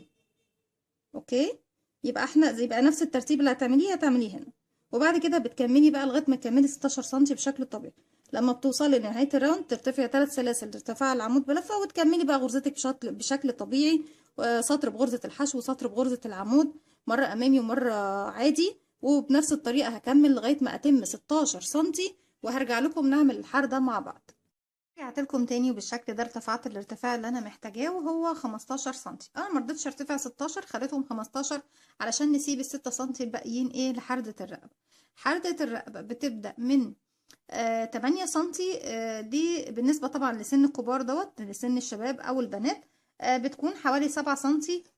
بس انا حبيت اعملها ايه 6 سنتي او 5 سنتي، عايزاها تكون ايه حاجة كده بسيطة كده على الرقبة، بحيث ان احنا ايه لو حابين نعمل عليها كمان رقبة تانية تكون ايه حلوة وبسيطة معانا. فانا دلوقتي هنعمل ان شاء الله الحردة بتاعتنا على اساس ايه 6 سنتي، اللي هم ال6 سنتي الباقيين من مكان حردة ايه تحت الابط. طيب عايزين نعرف ازاي نقدر نحدد المقاس بتاع الحردة بتاع ايه الرقبة الامامية والخلفية. انا دلوقتي اللي فاض معايا، بصوا نقسمها من الاول. احنا كان معانا 80 سلسلة بدأنا بيهم، عملنا التناقص بتاعنا طبعا والحردة بتاعة تحت الإبط. نقصت من هنا 10 غرز ومن هنا 10 غرز، وطريقة التنقيص احنا شفناها. كنت بنقص في السطر اللي فيه غرزة حشو، كنت بنقص ايه يعني انا نقصت في كل جنب 5 مرات. في كل سطر كان بيبقى فيه غرزة حشو كنت بنقص ايه غرزتين من كل جنب. وبعد كده السطر اللي بعده كنت بشتغل ايه باطوال الغرز، اللي هي طبعا العمود بلفه والنصف عمود والحشو، وده برضك اللي هنعمله دلوقتي ايه في الرقبه بتاعتنا. طيب فاض معايا كام غرزه؟ وانا ليه بوقف الحرده بتاعه الابط لغايه الحد دوت، او ليه وقفت لغايه الحد ده؟ الحد ده عندي بيكون هو عرض الكتف من اول نقطه عند الكتف اليمين لاخر نقطه عند الكتف الشمال. يعني ايه الظهر؟ شايفين الكتفين اللي هي طبعا العظمة اللي بتكون هنا بارزة في الكتف، أول مكان في الكتف من الناحية دي للناحية دي. طلع عندي المقاس دوت. طيب المقاس دوت أنا عشان كده يعتبر وقفت التناقص بتاعي، يعني بفضل أعمل تناقص من المقاس اللي تحت الإبط هنا لغاية ما أشوف عرض الكتفين عندي مع بعضهم بيوصل لغاية فين. وهو طبعا ايه المقاس اللي احنا حددناه اللي هو ايه فضل معايا 60 غرز. طيب ال60 غرزة دول عايزة اطلع منهم بقى ايه. احنا اتفقنا ان انا عندي من تحت عند حردة الابط لغاية فوق 21 سنتي، وان شاء الله في فيديو تاني هحدد لكم ازاي نقدر نعمل، بس طبعا في فيديو خاص بيها ازاي نقدر نحدد طبعا الارتفاع الخاص بحردة الابط والارتفاع وطريقة حردة كمان الكم وحردة الرقبة وحردة الظهر كمان. كل واحدة فيهم هيكون ليها فيديو مستقل، لكن النهاردة هنقول طبعا بسرعة كده ونشتغل عليها على طول عملي في البلوفر بتاعنا. حردة الرقبة الأمامية والخلفية بتكون ازاي. عدد الغرز اللي اتبقى معايا كام؟ 60 غرزة. لو انت هتعملي بلوفر مقفول مش مفتوح زيي، بتاخدي ال60 تقسميهم على 3. طب ال3 دول بيروحوا فين؟ بيروحوا انا بصوا على 3، بيكون عندي ال30 20 في الكتف اليمين و20 في الكتف الشمال، وال20 التانيين بيكونوا في المنتصف اللي هو ايه مكان الحردة اللي احنا هنحرده للرقبة. يبقى احنا اتفقنا نحدد الحردة بتاعتنا قد ايه. الحردة بتاعتي بجيب عدد الغرز اللي هو طبعا من الكتف للكتف التاني، وبشوف اتبقى معايا كام غرزة وباخدهم اقسمهم على 3. ده لو البلوفر مش مفتوح، لو مش بلوفر مفتوح او جاكيت مفتوح تقسمي على 3. طيب انا لو البلوفر مفتوح زي اللي معايا النهاردة، بقسم طبعا هم دول بيكونوا ايه النصين. انا عندي هنا كام 30 غرزة وهنا 30 غرزة، يعني ال 60 مقسومين على 2. طيب باخد بقى ال 30 غرزة دول بقسمهم ازاي؟ بقسمهم تلتين للكتف والتلت الاخير ايه للجزء اللي هي بتاعت حردة الرقبة. يعني ال30 على يعني 3 تلات، يعني ايه 30 على 3 بتساوي 10. يعني هاخد 20 للكتف و10 للحردة. اتفقنا؟ اللي هي عبارة عن ايه ال10 دي؟ التلت من التلتين. يعني انا عندي هنا مثلا العدد من الناحية دي 30، انا قسمت تلتين للكتف والتلت الباقي ايه لحردة الرقبة. وهنا بردك نفس النظام، هناخد هنا هيبقى 20 غرزة وهنا يبقى 10 غرزة، دول اللي بعمل فيهم الحردة بتاعتي. حددناهم ازاي؟ عدد الغرز كلهم طبعا في كل نص عندي هنا باخد النص اللي موجود عندي بقسمه على ايه، على يعني التلاتة. تلتين من التلاتة دول بيروحوا للكتف والتلت الأخير بيروحوا للحردة. لكن لو كلها مقفولة والبلوفر بتاعي مقفول وبمجرد بس ببدأ أعمل الحردة من فوق، بقسم العدد كله بقى مش النص بس. يعني أنا هنا باخد النص بقسمه إيه على 3، تلتين للكتف والتلت للرقبة. لكن لو كله على بعضه بقسم الكل على 3. وعلى فكرة هتلاقوا في النهاية النتيجة واحدة، بس أنا عشان برضك إيه ما تتلخبطوش معايا، بقسم تلت للكتف دوت وتلت للكتف ده والتلت كله للرقبة. خلاص، يبقى انا هنا دلوقتي محتاجة اعمل التناقص بتاعي في كام غرزة. انا عندي هنا كام؟ عندي 20 غرزة. طيب المفروض بنفضل نعمل فيهم ايه تناقص لغاية ما نوصل للعدد بتاعي بتاع الكتف ده والكتف ده. يبقى احنا عرفنا دلوقتي بالنسبة طبعا ده للحردة الامامية. طيب الارتفاع بتاع الحردة بتاعتي بيكون من 7 الى 8 سنتيمتر. انا هعمله 6 سنتيمتر، مش عايزاه طويل. المقاس اللي عندي محتاج ان انا اعمله ايه 6 سنتيمتر. لكن طبعا بالنسبة للشباب اللي هم الحد يعني يكون جسمه مليان شوية، بيكون من 7 سنتي طول الحردة بتاعة الرقبة او 8 سنتي للبدينات، يعني بالنسبة للبنات البدينة. وطبعا انا بقول 8 سنتي للملابس الحريمي. ال7 سنتي ده بيكون ايه مقاس البنات او مقاس الشباب. انا اخدت 6 سنتي لان انا محتاجه المقاس دوت. لكن انتوا طبعا بالنسبه لكم الشباب 7 سنتي الطول بتاع الحرده، وال8 سنتي بالنسبه طبعا للسيدات البدينات. خلاص. بالنسبه لحرده الظهر بتكون 2 سنتي لاي سن ولاي حد، يعني بالنسبه للكبار. الصغار بيكون 1 سنتيمتر بس الطول بتاع حردة الرقبة اللي هي الخلفية. اما الامامية بتكون 2 سنتي او 3 سنتي. ده كده على السريع احنا ايه شرحنا مع بعض ازاي نطلع الحردة بتاعتي. طيب انا دلوقتي شغالة، بصوا، ببكرتين زي ما اتفقت معاكم. نجيب حتى الجنب اللي هو اليمين ده، احنا المفروض السطر اللي جاي عندي هيكون السطر اللي هو فيه غرزة الحشو. طيب انا عندي كام هنا غرزة؟ عندي 10. هشتغل فيهم ازاي؟ بص الغرزة اللي المفروض ان انا واقفة فيها دي كده بداية الايه الناحية التانية. هشتغل عمود عمود بس، طبعا ده في السطر اللي فيه عمود عمود عمود عمود وغرزة نصف عمود وغرزة حشو. هيتبقى لي كام؟ 1 2 3 4 5. دول هشتغلهم منزلقة. اذا من دلوقتي هشتغل فيهم منزلقة، يبقى هشتغل 5 منزلقة وهكمل بقى حشو على كل الغرز بتاعتي. وبعد ال5 دول طبعا احط الماركر بتاعي عشان اعرف في السطر الجاي هبدأ احرد ازاي. يبقى انا كده هرتفع سلسلة، بس السلسلة عشان تريح لي الشغل. وهروح همشي بمنزلقة هنا اول واحدة كده، 2 كده، 3 كده، 4 كده، 5. دول خلاص انا مش محتاجة اشتغل فيهم تاني. هروح بمنزلقة كمان للغرزة اللي جاية بس عشان ايه اوصل لمكان، وارتفع سلسلة وهدخل اشتغل جواها غرزة حشو. وبشتغل بقى حشو لغاية ما اوصل كده 2 3 4 5. هشيل الماركر وهحطه تاني بعد ما اشتغل الغرزة دي، لان دي هتكون بداية ايه الشغل بتاعي، المكان يعني اللي بوقف عنده ايه التناقص او الحردة بتاعتي. بالشكل ده. هكمل بقى غرز حشو لغاية نهاية ايه الجزء ده. لكم تاني بكده خلصت السطر بتاعي بغرز الحشو. هرتفع بقى 1 2 3. انا برتفع خلاص بقى سطر طبيعي، انا بشتغل بغرزتي بشكل طبيعي، لسه المكان الحردة ما وصلتلوش اهو.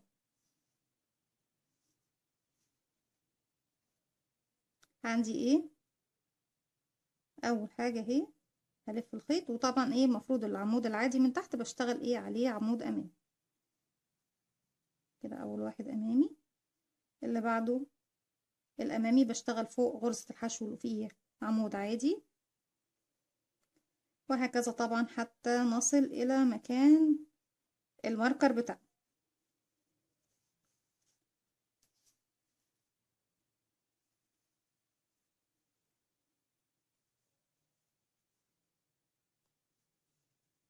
زي ما احنا شايفين خلاص بقى احنا مفروض بنكون اسرع في الغرزة بتاعتنا.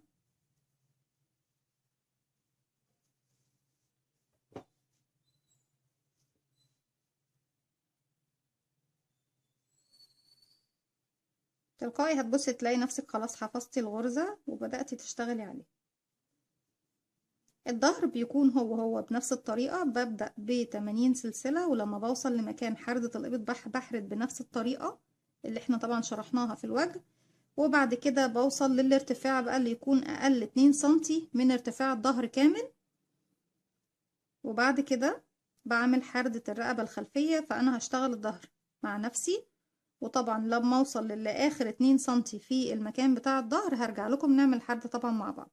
بصوا انا دلوقتي ايه ده اخر عمود عندي بالنسبة للمكان بتاع ايه اللي هو المفروض هنا المكان بتاع ايه الظهر اللي انا هوقف عنده الحرد اهو. احط الماركر بردك، ما بشيلش الماركر بتاعي غير لما بخلص الحردة بتاعتي.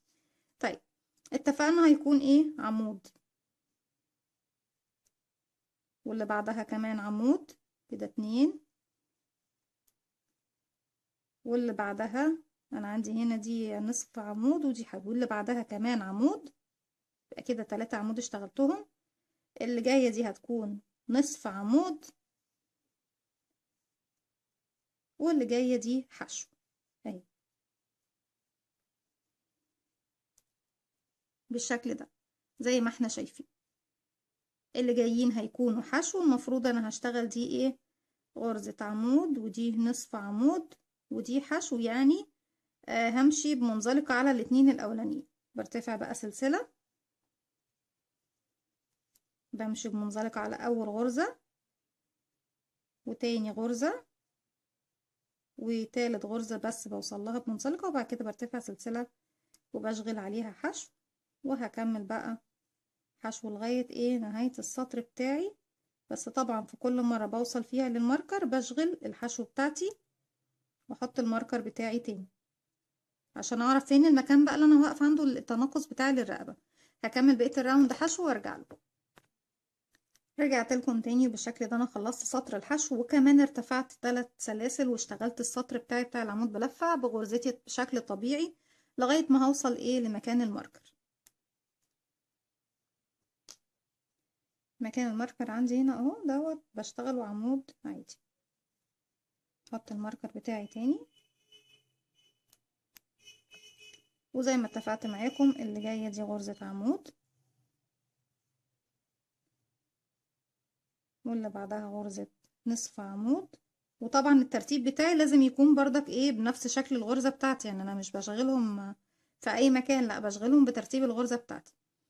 اللي جاية هتكون غرزة حشو اهي، بدخل كده وبعمل غرزة الحشو بتاعتي. طيب بقيلي كام غرزة المفروض انا بعمل هنا؟ ده طبعا ده مكان الماركر بتاعي، يبقى هنا عمود وهنا نصف عمود ودي حشو.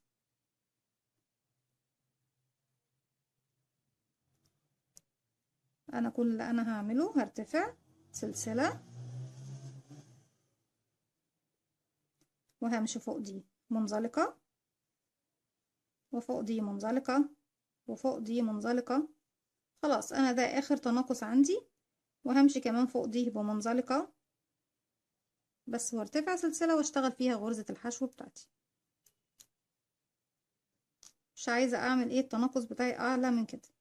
كده بشتغل انا بقى الحشو بتاعتي هنا، وخلاص من مكان الحشو دي بفضل اشتغل الغرزة بتاعتي بشكل طبيعي. بشغل هنا حشو بقى بالشكل ده لغاية نهاية السطر، وبعد كده هرتفع السطر اللي جاي واشتغل الغرزة بتاعتي بشكل طبيعي، مفيش خلاص حردات تاني. بصوا انا خلاص كده انتهت الحردة بتاعتي لغاية فين؟ لغاية المكان ده. انا كده خلاص خلصت الحردة بتاعت الرقبة بتاعتي زي ما احنا شايفين. هبدأ بقى ارتفع ازاي؟ هرتفع بشكل طبيعي من هنا لغاية ما اكمل كام؟ لغاية ما اكمل ال6 سنتي اللي باقيين معايا. طيب انا من هنا لهنا هحط كمان ايه العلامة كده. رجعت لكم تاني بالشكل ده زي ما احنا شايفين اهو. انا المقاس بتاعي ايه بالظبط؟ 3.5 سنتي. انا لسه فاضل لي كام؟ فاضل لي 2.5 سنتي. طيب ال2.5 سنتي دول يعني انا فاضل لي السطر اللي جاي اللي هو بتاع غرزة العمود بلفة، وهشتغل كمان سطر حشو وسطر كمان بغرزة العمود بلفة، ولغاية كده وهوقف الطول بتاعي. يعني انا هخلص سطر الحشو ده، والسطر اللي جاي هيكون بغرزة العمود طبعا، وبكمل غرزتي بشكل طبيعي لغاية المكان ده اهو. انا مش هحط الماركر خلاص لان انا خلاص اخر غرزة حشو عندي دي، او اول غرزة حشو عندي دي هي اللي خلاص انا وصلت فيها لغاية مكان العمود بلفة. خلاص يعني شغلي كله على 20 غرزة دول هيكون بغرزة ايه؟ حشو عمود بلفة، حشو عمود بلفة بدون تناقص. خلاص اتفقنا. هشتغل السطر دوت والسطر العمود اللي فوقيه والسطر الحشو اللي فوقيه وسطر عمود فوقيه كمان، وهبقى ختمت على كده بالشكل ده طول الوش بتاع البلوفر بتاعي. وبنفس الطريقة هحرد الجنب الشمال كمان، بنفس الطريقة اللي عملناها يمين هنعملها ايه شمال. بس طبعا ناخد بالنا ان انا وانا بشتغل من هنا بحرد من هنا طبعا. يعني ارتفاعاتي بقى لما اجي اوصل، بصوا يعني بحرد من هنا بعمل منزلقة على 5، والخمسة التانيين هيكون 1 1 1 عمود بلفة، وبعد كده غرزة نصف عمود غرزة حشو. يعني انا بعد ما بعمل 5 منزلقة برتفع سلسلة وبعمل غرزة حشو، وبعد كده ايه نصف عمود، وبعد كده عمود عمود عمود. وممكن حتى ما ارتفعش السلسلة واشتغل على طول الحشو بتاعتي، وبعد كده نصف عمود عمود عمود عمود، وهكذا بنفس الطريقة اللي عملتها هنا. بس ناخد بالنا طبعا ان هنا شمال وهنا يمين. خلاص هكمل انا بقى الارتفاع بتاعي لغايه ما اوصل لطول الكتف بتاعي، وارجع لكم نعمل حردة الظهر مع بعض. لكم تاني وبالشكل ده. خلاص بصوا احنا كده خلصنا خلاص حردة الرقبه، وارتفعنا كمان بقيه السنتيات بتاعتنا اللي كانت فاضلالنا زي ما احنا شايفين اهو بالشكل ده. خلاص بنفس غرزتنا زي ما احنا شايفين عملنا حردة الابط. حردة الابط زي ما اتفقت معاكم كل اللي ناقص معايا 10 من على اليمين و10 من على الشمال. وفي الحردة طبعا بتاعة الرقبة احنا عرفنا الرقم اللي احنا ايه تناقصناه بردك، هو كان مسافة ال20 غرزة اللي هم احنا قسمناهم ليه للمنتصف، كان 10 هنا و10 هنا. اتفقنا خلاص. يبقى احنا كده ده خلاص الوش بتاعنا. شكرا جدا لغاية بس ايه التركيب. دلوقتي نعمل حردة الظهر. الظهر طبعا انا ارتفعت بنفس الطريقة زي ما قلت لكم، بنفس العدد 80 غرزة 80 غرزة زي ما احنا شايفين. ولما وصلت المكان الحردة بتاعت تحت الإبط حردت بنفس الطريقة اللي انا حردت بيها في الوش بالظبط هي. طبعا بالنسبة للخياطة القماش غير الصوف. بالنسبة للقماش احنا حردة الظهر بتكون الحجم بتاعها مختلف عن الحردة الأمامية. يعني الحردة الخلفية بالنسبة للقماش لو هتقصي قماش بتكون مختلفة عن الحردة الأمامية. لكن طبعا بالنسبة للصوف سواء التريكو أو الكروشيه بيكون الحردتين زي بعض، لأن زي ما احنا شايفين ايه الصوف بيكون بيمط معانا، فمنتش محتاجة تخلي واحدة فيهم أقل من التانية. عملت بنفس الطريقة نفس الحردة بتاعتي، وبعد كده ارتفعت بالظهر بتاعي. بس الظهر زي ما احنا شايفين ايه قطعة واحدة، الظهر عندي مش مقسوم ولا حاجة، قطعة واحدة. يعني ال60 غرزة اللي اتبقوا معايا هما قطعة واحدة. اذا هاخد ال60 بقسمها على 3، تلت وتلت وتلت، بعد 20 واحط الماركر في رقم 20 طبعا، وهنا بعد 20 كاملين، وبعد كده احط الماركر، وهنا بعد ال20. وطبعا الماركر بتاعي دوت بيكون من بقية ال20 اللي على الشمال. بس اهم حاجة عندي ان لازم اللي في المنتصف دول يكونوا 20 كاملين. حتى نعدهم مع بعض. بسم الله: 1 2 3 4 5 6 7 8 9 10 11 12 13 14 15 16 17 18 19 20. لازم يكون في الداخل 20 كاملين مش ناقصين. اما الماركر دوت ده بداية اللي هي الجهة اللي على اليمين، والماركر اللي على الشمال بداية الجهة اللي على الشمال. طيب انا دلوقتي السطر بتاعي ترتيبه غرزة حشو بالنسبة طبعا للبلوفر بتاعنا او غرزتنا، فاذا هشتغل غرزة حشو لغاية ما اوصل للماركر. يعني انا في نفس المكان اللي انا فيه، انا ريدي ارتفعت السلسلة بتاعتي، ارجع تاني وارتفعها معاكم السلسلة بتاعتي، وهشتغل على كل غرزة غرزة حشو زيها زي ما انتوا شايفين لغاية ما اوصل للماركر بتاعي اللي انا حطيته وارجع لكم. رجعت لكم تاني، والغرزة بتاعت الماركر طبعا من عدد الغرز اللي على اليمين، اذا انا بشتغل عليها وبحط الماركر فيها تاني. ليه بحط الماركر فيها؟ عشان هي دي الغرزة اللي انا هوقف عندها التناقص بتاعي، يعني دي بداية الكتف بتاعي. طيب انا عايزة اعمل ايه؟ بصوا انا معايا هنا 20، انا مش هتناقص غير في السطر ده بس، يعني السطر دوت وبداية السطر اللي ايه اللي فيه حشو اللي جاي. طيب انا هعمل ايه؟ انا عايزة 3 من على اليمين هشتغل فيهم طبعا عمود نصف عمود حشو، و3 من على اليمين هيكون بردك عمود نصف عمود حشو. اذا انا اخدت كام من 20؟ خدت 3 و3 6، يبقى معايا 14. يبقى هشتغل كمان حشو على ال3 دول، ادي 1 2 3، والباقي همشي عليه بغرزة منزلقة كده، 1 2 3 4 5 6 7 8 9 10 11 12 13 14. بعد ال14 بشتغل على دي حشو اهي، واللي بعديها بردك حشو، واللي بعديها حشو. دول بقى اللي انا لما هطلع للسطر اللي فوق هشتغلهم ايه بارتفاعات الغرزة بتاعتي اللي هي عمود نصف عمود حشو، وفي السطر اللي بعده طبعا في غرزة الحشو بشتغل منزلقة على ال3 دول. وبعد كده لما ببدأ هنا، بس احنا كده كده رايحين ايه مرحلة مرحلة. انا هنا طبعا بشتغل حشو لنهاية السطر بقى، بس ده المكان بتاعي اللي فيه الماركر. خلاص هكمل بقى حشو لغاية نهاية السطر وارجع، وبعدين هرتفع بردك السطر اللي جاي بغرزة العمود بلفة، وهكمل لغاية ما اوصل للماركر ده. هتلكم تاني بالشكل ده. خلاص خلصت سطر الحشو، كمان ارتفعت غرزة العمود واشتغلت السطر بتاعي بنفس طريقة غرزتي. وصلت للماركر، طبعا مكان الماركر بيكون عمود، بشوف بس ايه الترتيب بتاعه. هنا فوق ده عمود امامي، يبقى فوقيه ايه عمود عادي، وبحط الماركر بتاعي. هيقابلني بقى ايه ال3 غرز اللي احنا كنا سايبينهم. طبعا اول واحدة بتكون عمود، تاني واحدة بتكون غرزة نصف عمود، تالت واحدة اهي بتكون غرزة حشو بالشكل ده. طيب هرتفع بقى سلسلة، ارتفع غرزة الحشو بتاعتي، بس خلاص مش هشتغل حشو. ليه مش هتشتغل حشو؟ خلاص بشتغل منزلقة على كل الغرز اللي هتقابلني لغاية ما اوصل لمكان الماركر. ده مكان الماركر اهو بتاعي اهو، وبرتفع سلسلة من مكان الماركر وبكمل حشو، وخلاص السطر دوت هكمله كله لغاية النهاية هنا حشو، والسطر اللي فوق هعمله بغرزة العمود بلف لغاية ما اوصل للغرزة بتاعتي الاولى دي بس. خلاص وبعديه سطر كمان حشو، مش هعمل اكتر من كده. يعني السطر اللي جاي عمود، السطر اللي بعده حشو، وخلاص هوقف الارتفاع بتاعي لغاية كده. بردك من الناحية التانية طبعا انا مش هقدر ارجع على المنزلقات دي كلها. هاجي بقى هوصل خيط من الناحية دي، هشغل الغرزة بتاعتي زي ما احنا شايفين. احنا كده ايه شغلنا حشو، يبقى السطر اللي جاي هيكون بغرزة العمود بشتغله زي ما عملت هنا بالظبط.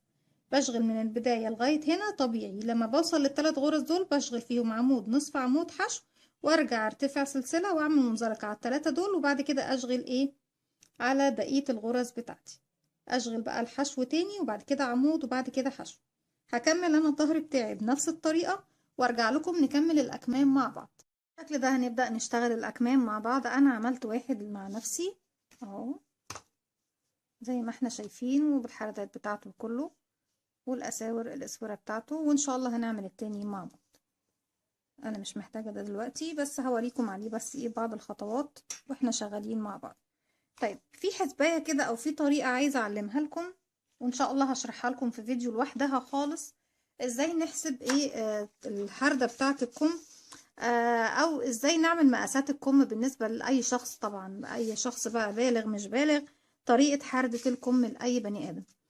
اولا انا بيكون عندي ايه تقريبا الكم بيكون جاي كده. بصوا لو حتى ناخد في بالنا ان ده ايه، بس انا عايزة جنب واحد بس اهو.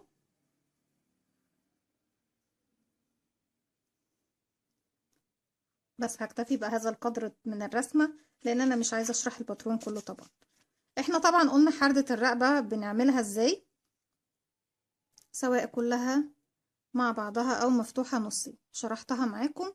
ان احنا بناخد الطول من عند، بصوا الكتف من اول نقطة هنا لاخر نقطة هنا، وبقسمه على 3، تلت ده تلت للكتف ده، وتلت للكتف ده، وتلت ايه للرقبة. طيب لو مفتوحة باخد ايه، باخد بقسمهم طبعا على نصين، وباخد الجزئية دي اللي هي على الشمال بقسمها ايه تلتين والتلت، يعني التلت للرقبة والتلتين لبقية الكتف.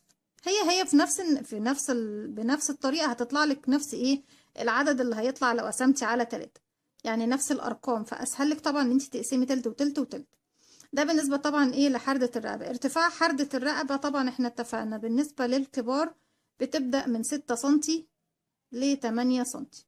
طبعا الناس اللي هي بتكون وزنها زيادة أو عندها سمنة بتبقى 8، أو يعني السيدات اللي بتكون عريضة، في سيدات بتكون أكتافها عريضة فبيكون إيه 8 سنتي. إيه تاني؟ كده خلاص بقى احنا خلصنا منطقة الرقبة. عندنا بقى دلوقتي ايه الأكمام. ازاي أقيس الكم؟ بصي انتي لو جيتي، بس انا مش عايزه ارسم طبعا، لو جيتي تقيسي الكم وهو الشخص فارد دراعه، لو انا قلت مثلا الشخص فارد دراعه كده وليكن، بصوا هعمل لكم واحده تانية. لو جيت بقى اقيس الكم وهو الشخص فارد دراعه كده، لو جه يتني ايده هيكون الطول اللي انا قيسته ده غلط. فلما بتيجي تقيسي الكم بتاعك، بتيجي تقيسي الكم والشخص ايه تاني ايده، بيكون تاني ايده بالشكل ده. بتجيبي المتر بتاعك بتقيسي المنطقة دي من عند الكتف، طبعا من هنا من اول نقطة عند الكتف بتقيسي المكان ده كله لغاية تحت خالص. انا المقاس بتاعي عزب من كلمة انا طلع عندي طول الكم 62 سنتي. وعامة طول الكم بالنسبة للبالغين أغلبيتهم يا إما بيكون 60 أو 62، مبيزيدش عن كده.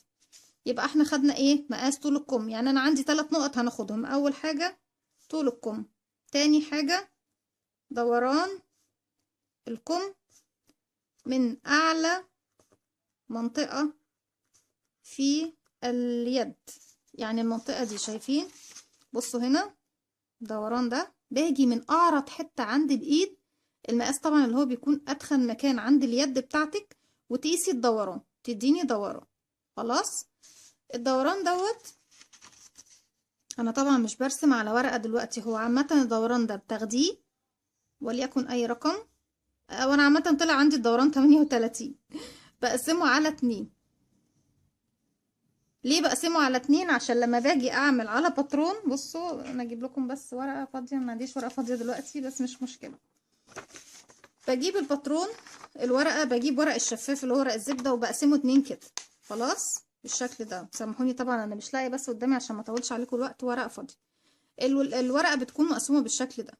باجي بقى بروح ايه، عشان بتكون نص الورقه وش والنص التاني الوش التاني، لما باجي اقص الكم بيبقى عندي الكم كامل ايه على الورقه. لما بتيجي تفتحي الورقه بتلاقي الكم بتاعك موجود كامل، بيجي بالشكل ده اهو. بصوا لما بفتح الورقه بيكون بالشكل ده اهو، بيجي لي بالشكل ده الكم. خلاص دي المنطقه دي اسمها ايه اللي فوق؟ اسمها قبه، القبه بتاعه الكم. قبه الكم دي اللي احنا بنعمل عندها الحرده بتاعتنا. خلاص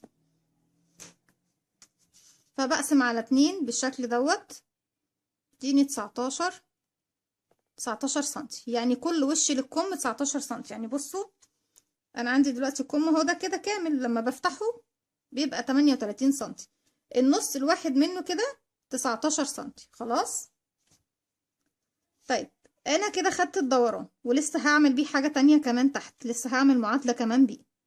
تالت مقاس عندي، يعني انا خدت الطول خدت الدوران، هاخد مقاس اللي هي الاسورة، دوران الاسورة اللي هي بصوا المكان اللي عند المعصم ده. الدوران دوت انا عندي كان بسم الله الرحمن الرحيم، كان انا قستهولكم طلع معايا 20 سنتي، 20 سنتيمتر.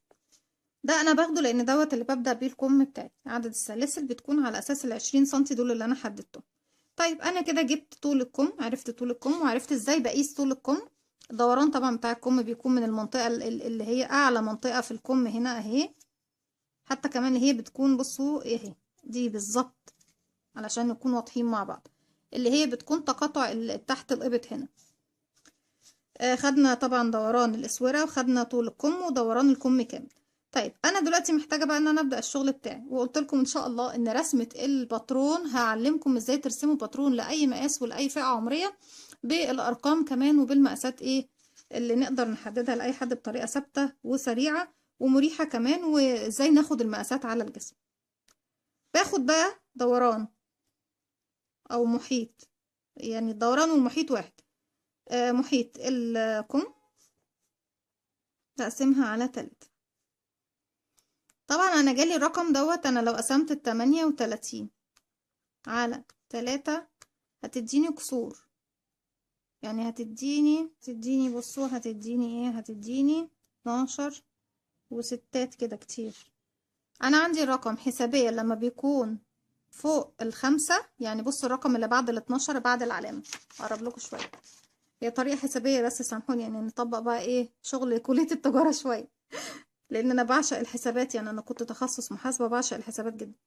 بناخد ال12 اللي بعد العلامة، الرقم اللي بيجي لي بعد العلامة لو اكتر من ال5، انا عندي هنا 6، عارفين لو 3 او 4 مش هعتبره واحد، لكن لو هو تعدى رقم 5 هحسبه ايه واحد، او هحسبه على الاقل ايه نص. بس طبعا انا بحسب واحد، احنا حسابيا تجاريا بنحسبها واحد، يعني ايه 13 سنتي. طيب 13 سنتي، 13 سنتي دول بزود عليهم اساسي، نزود، انا عايزه اعمل لكم سهم لغايه فوق عشان طبعا تكون ايه 1.5 سنتي، ده اساسي في كل المقاسات سواء اطفال او كبار او اي حد حتى حديث الولاده.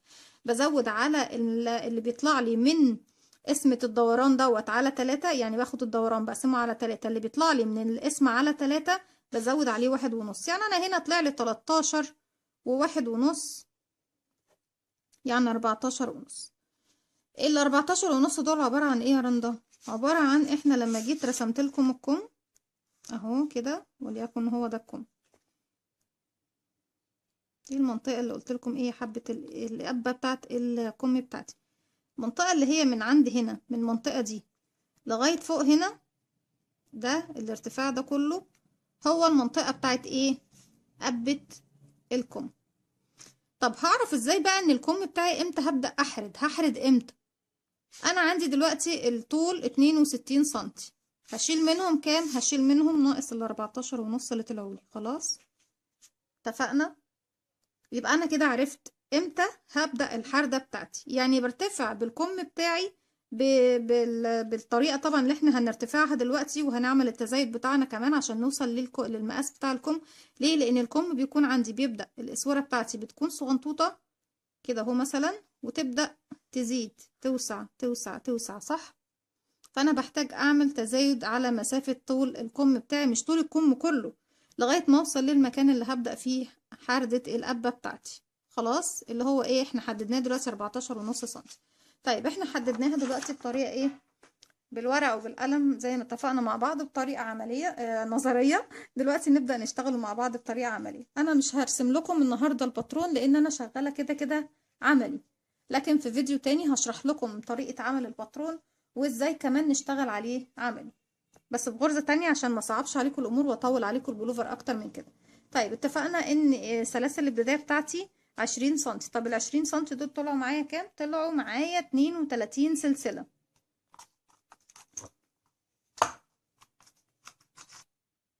بالشكل ده انا اشتغلت 32 سلسلة، واحنا طبعا عارفين بنبدأ السلاسل بتاعتنا ازاي، هرتفع بعد ال 32 سلسلة 1 2 3 سلسلة. هسيب 1 2 3 4 سلسلة طبعا، لان السلسلة التلاتة دول طلعوا من عندها. وهروح للسلسلة رقم 5 واشتغل عمود بلفة على كل سلسلة تقابلني بالشكل ده. بشتغل عمود بلفة على كل سلسلة تقابلني، ولما برتفع للسطر الجاي بشتغل بطريقة غرزة البليسيه زي ما احنا بدأنا. طبعا قاعدة او المكان الاولاني، الاسورة الاولانية بتاعة البلوفر من تحت، اشتغلت اول عمود 3 سلاسل، وبعد كده اشتغلت 2 امامي و2 خلفي، 2 امام و2 خلفي، وارتفعت بردك بنفس الحجم زي ما احنا شايفين اهو. نفس عدد السطور اللي ارتفعتها في الاسورة بتاعة البلوفر هي اللي ارتفعتها هنا. كان 1 2، نعد من الخلف اسهل، 1 2 3 4 5. انا اشتغلت 5 سطور بنفس الطريقة غرزة البليسيه، 2 امامي و2 خلفي، 2 امامي و2 خلفي بنفس الطريقة. هكمل بقى انا الاسورة بتاعتي لغاية ما اوصل للمكان اللي هنرتفع بيه البلوفر بتاعنا وهرجع لكم. رجعت لكم تاني وبالشكل ده خلصت الاسورة بتاعتي بغرزة البليسيه زي ما احنا شايفين. في المرحلة اللي جاية انا كده ارتفعت 3 سلاسل في نهاية الراوند اللي فات. الثلاث سلاسل دول هيكونوا بمثابة اول عمود بلفة عندي وطالعين من عند الفراغ ده. اذا انا مش هشتغل في الفراغ ده تاني، هروح اشتغل في الفراغ اللي بعده. هروح اشتغل بقى غرزة عمود بلفة. في المرحلة دي ما بشتغلش على الاعمدة ولا امامي ولا ايه خلفي. بشتغل فين؟ بشتغل عند حرف الفي. بيكون عندي على الابرة حرف الفي او رقم السبعة زي ما احنا شايفين، وبلف الخيط وبخرج بشتغل العمود بلفة بتاعي بشكل طبيعي زي ما احنا شايفين. هشتغل بقى على كل غرزة غرزة عمود بلفة لغاية نهاية الراوند وهرجع لكم. رجعت لكم تاني وبالشكل ده خلاص خلصت السطر بتاعي كله بغرزة العمود بلفة، وهو سطر التأسيس بتاعي علشان نشغل الغرزة الجديدة بتاعتنا. هرتفع السطر اللي جاي انتوا عارفين بيكون بارتفاع غرزة الحشو، ارتفاع سلسلة، ارتفاع غرزة الحشو، وهلف الشغل بتاعي الناحية التانية وهشغل على كل الغرز اللي هتقابلني ايه غرزة حشو، بما فيهم طبعا اول غرزة، لان انا هنا ارتفعت سلسلة واحدة بس، فمش هينفع السلسلة دي اعتبرها غرزة. خلاص بالنسبة لغرزة الحشو ما تعتبرش غرزة، ده مجرد ارتفاع. لكن بالنسبة للعمود بلفة بصوا، فهو كده كده الثلاث سلاسل بتديني عمود كامل. فانا هروح اشتغل على كل الفراغات اللي تقابلني غرزة حشو. وعايزة اقول لكم على حاجة في بقى ايه، احنا في الغرزة بتاعتنا غرزة جبال القلب بعتبر السطر اللي هو غرزة العمود بلفة والسطر اللي فوقيه بعتبرهم خطوة. مش هقول سطر واحد بس، هقول خطوة، مرحلة.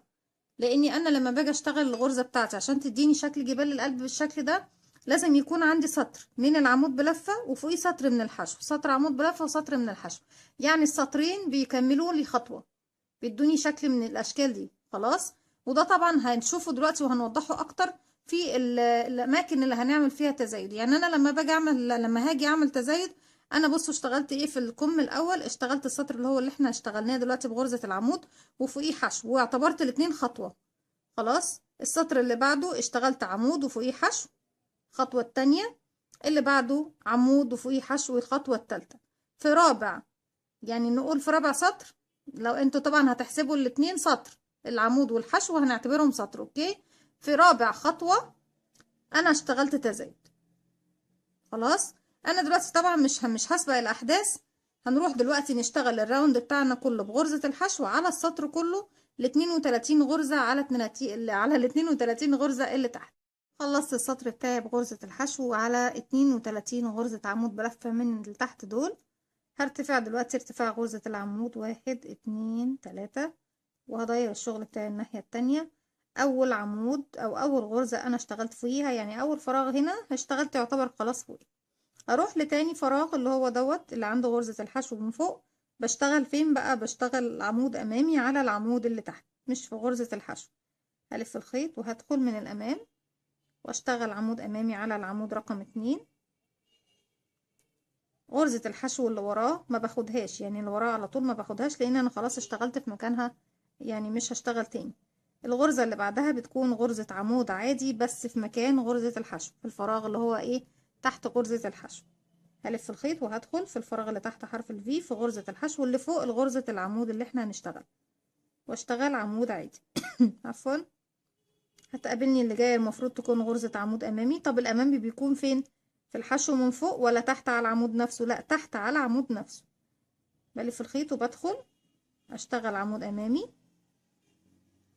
الغرزة طبعا اللي ورا العمود الامامي ما بشتغلهاش لان انا اشتغلت قدامها فمش عايزة العدد يتلخبط. اللي جايه دي هتكون ايه؟ عمود عادي. العمود العادي بيكون تحت ايه؟ فراغ حرف الفي اللي في غرزه الحشو اللي فوق. بس بكمل بقى السطر بتاعي بنفس الطريقه وهرجع لكم نكمل مع بعض. رجعت لكم تاني بالشكل ده، خلصت الراوند بتاعي. انا خلاص في اخر غرزه في الراوند، غرزه عمود امامي، هرتفع سلسله واشتغل على السطر اللي جاي غرزه حشو. بصوا انا اشتغلت قد ايه بقى؟ لف الشغل بتاعي من ورا، لاني انا مش بعرف احدد العدد بتاع السطور غير من ورا، لاني من قدام زي ما احنا شايفين الشكل الجبال القلب دي بتخليني ايه، مش موضحه قوي. دلوقتي انا اشتغلت سطر بغرزه العمود، وطبعا والمكمل بتاعه اللي هي غرزه الحشو، سطر غرزه الحشو، يبقى دي مرحله. اشتغلت كده سطر غرزه عمود اللي هو اللي فات ده، وهشتغل فوقيه غرزه الحشو، يبقى دي تاني مرحله. في الكم التاني اهو، انا كده عندي السطر والحشو، يبقى كده مرحلة، وسطر وحشو كده مرحلة اتنين. اللي جاي بعد كده، اللي بعد غرزة الحشو سطر الحشو اللي جاي، هشتغل كمان سطر وفوقيه حشو، يعني سطر بغرزة العمود وفوقيه حشو. وهرجع لكم ليه، لان في المرحلة الرابعة بعمل تزايد. يعني انا اشتغلت مرحلة 2 3، وزي ما اتفقنا مع بعض المرحلة معانا هتكون ايه؟ هتكون سطر بغرزة العمود وسطر بغرزة الحشو. كده مرحلة سطر غرزة عمود سطر حشو، كده مرحلة سطر عمود سطر حشو، كده مرحلة. يبقى 3 مراحل هنشتغلهم. اشتغلت منهم معاكم اهم، اشتغلت منهم معاكم 2. طبعا هكمل السطر اللي جاي حشو، يبقى دي كده تكملة المرحلة التانية. وهشتغل كمان فوق سطر الحشو دوت كمان سطر بغرزة العمود وبعديه سطر بغرزة الحشو، وهرجع لكم نعمل تزايد مع بعض. رجعت لكم تاني وكده اكون خلصت تالت مرحلة. بصوا انا زي ما اتفقت معاكم وبكرر عشان ايه طبعا مفيش حاجة تتوه منكم. اول مرحلة بالنسبة لي بعتبرها سطر عمود وسطر حشو، دي مرحلة. طيب انا كده خلصت 1 2 3. فرقم 4 في بداية السطر اللي جاي هيكون عندي تزايد. ليه؟ لان انا لما باجي اقفل الكم كده خلاص، الكم في المرحلة دي خلاص المنطقة دي كان صغير لسه، محتاج في المنطقة اللي جاية يوسع علشان حجم الايد بيكون اكبر طبعا. هرتفع 1 2 3، وهكون اول غرزة عندي في السطر اللي جاي.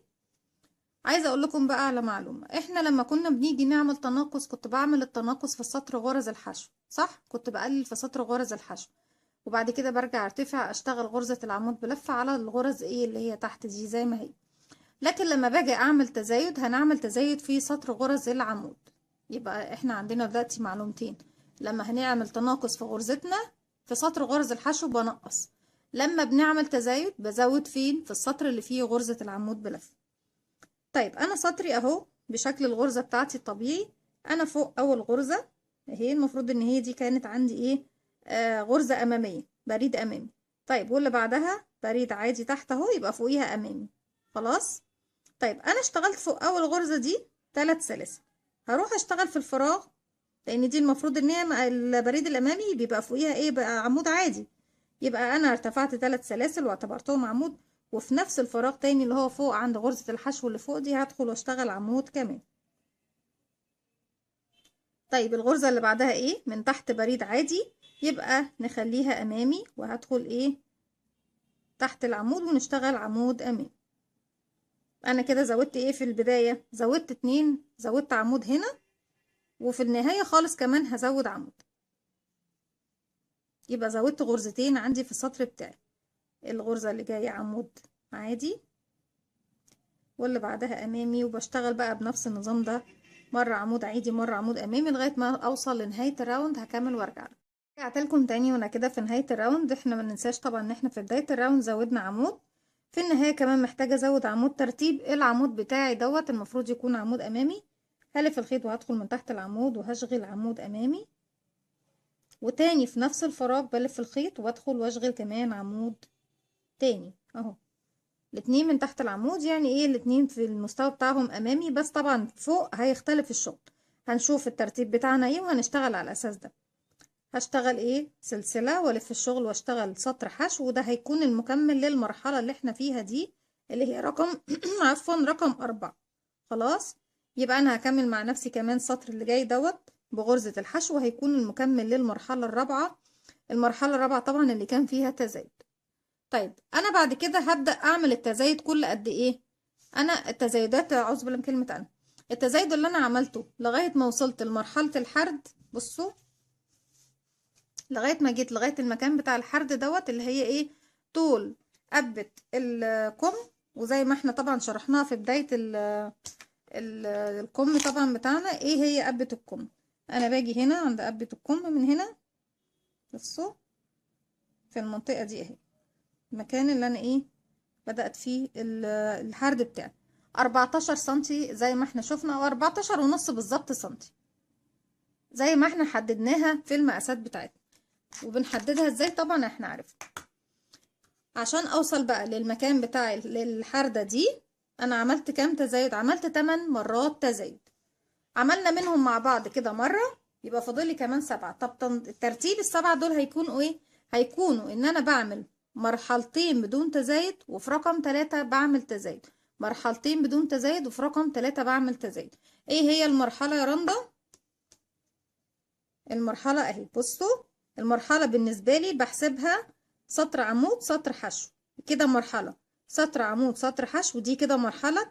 سطر عمود سطر حشو، كده مرحلة. خلاص. احنا هنا عملنا تزايد امتى؟ عملناه في رابع مرحلة. كده انا جيت في السطر اللي عملت فيه عمود في البداية زيادة وعمود في النهاية زيادة، وفوق منه حشو. الحشو دي هتكون مكملة للمرحلة الرابعة. خلاص. بعد كده هيكون فاضلي 7 مرات تزايد. هيكون ترتيبهم ايه؟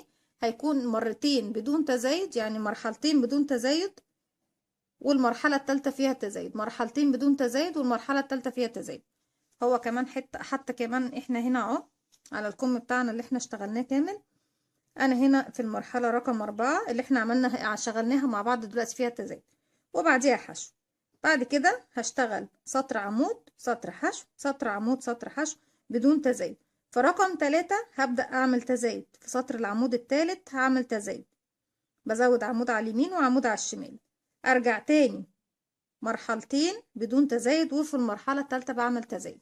بكرر المسألة دي لغاية ما يوصل عدد التزايد معايا ل8 مرات زي ما اتفقت معاكم. اشتغلنا منهم مع بعض دلوقتي مرة تزايد، يبقى فاضل لكم 7 مرات هتشغلوهم انتوا مع نفسكم، وانا هشغلهم مع نفسي وارجع لكم نكمل حردة الكم مع بعض.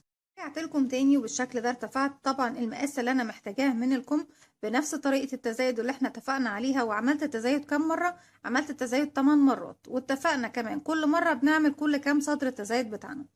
طيب دلوقتي انا وصلت للمكان اللي المفروض هبدأ فيه الحردة بتاعتي. الطول بقى معايا كام دلوقتي؟ 48 سنتي من ال 62، يعني فاضل لي 14. وهو دوت المقاس اللي احنا طلعناه لطول القبة بتاعة الكم. القبة دي اللي هي ايه؟ القبة دي اللي بيكون فيها المكان بتاع حردة الكم. خلاص. وعرفنا طبعا طلعناها ازاي، ان احنا جبنا دوران الكم كامل من اعلى منطقة في الايد، او من اعرض طبعا منطقة في الايد. اكتر منطقة بتكون ممتلئة شوية في الايد. وبنشوف الدوران دوت بناخده بنقسمه على 3، وبناخد الناتج القسمة على ال3 بزود عليه 1.5. واتفقنا ان 1.5 دي رقم اساسي بضيفه للصغار وللكبار بالنسبة طبعا ايه للشغل بتاعنا. في المرحلة دي طبعا هبدأ اعمل بقى ايه التناقص بتاعي او الحردة بتاعتي. ان احنا ايه زي ما احنا شايفين اهو، جبت الكم بتاعي. اخر سطر كنت شغلاه كان بغرزة العمود، يعني مش في سطر الحشو. ليه؟ لان انا لما باجي اعمل تزايد بعمل التزايد زي ما اتفقنا في سطر العمود. لما باجي اعمل تناقص بعمل التناقص في سطر الحشو. خلاص. طيب احنا قبل ما ابدا بس ايه اكد عليكم معلومة. احنا جبنا طبعا مقاس اللي احنا هنوقف فيه التزايد منين. ان انا اخدت ال 14 سنتي اللي طلعوا لي من ناتج العملية الحسابية اللي احنا عملناها، وطرحت من الكم من طول الكم كامل الرقم اللي طلع لي. يعني شلت من ال 62 سنتي ل 14. يبقى عرفت ان انا هفضل ايه اشتغل بالطريقه اللي احنا شرحناها مع بعض لغايه ما اوصل 48 سنتي. وال 14 الباقيين هم بقى اللي هنكمل فيهم ايه مكان الحردة او قبة الكم بتاعي. دلوقتي انا في مكان السطر بتاع غرزة الحشو هرتفع سلسلة. ولو مش حابة كمان ترتفعيها مفيش مشكلة.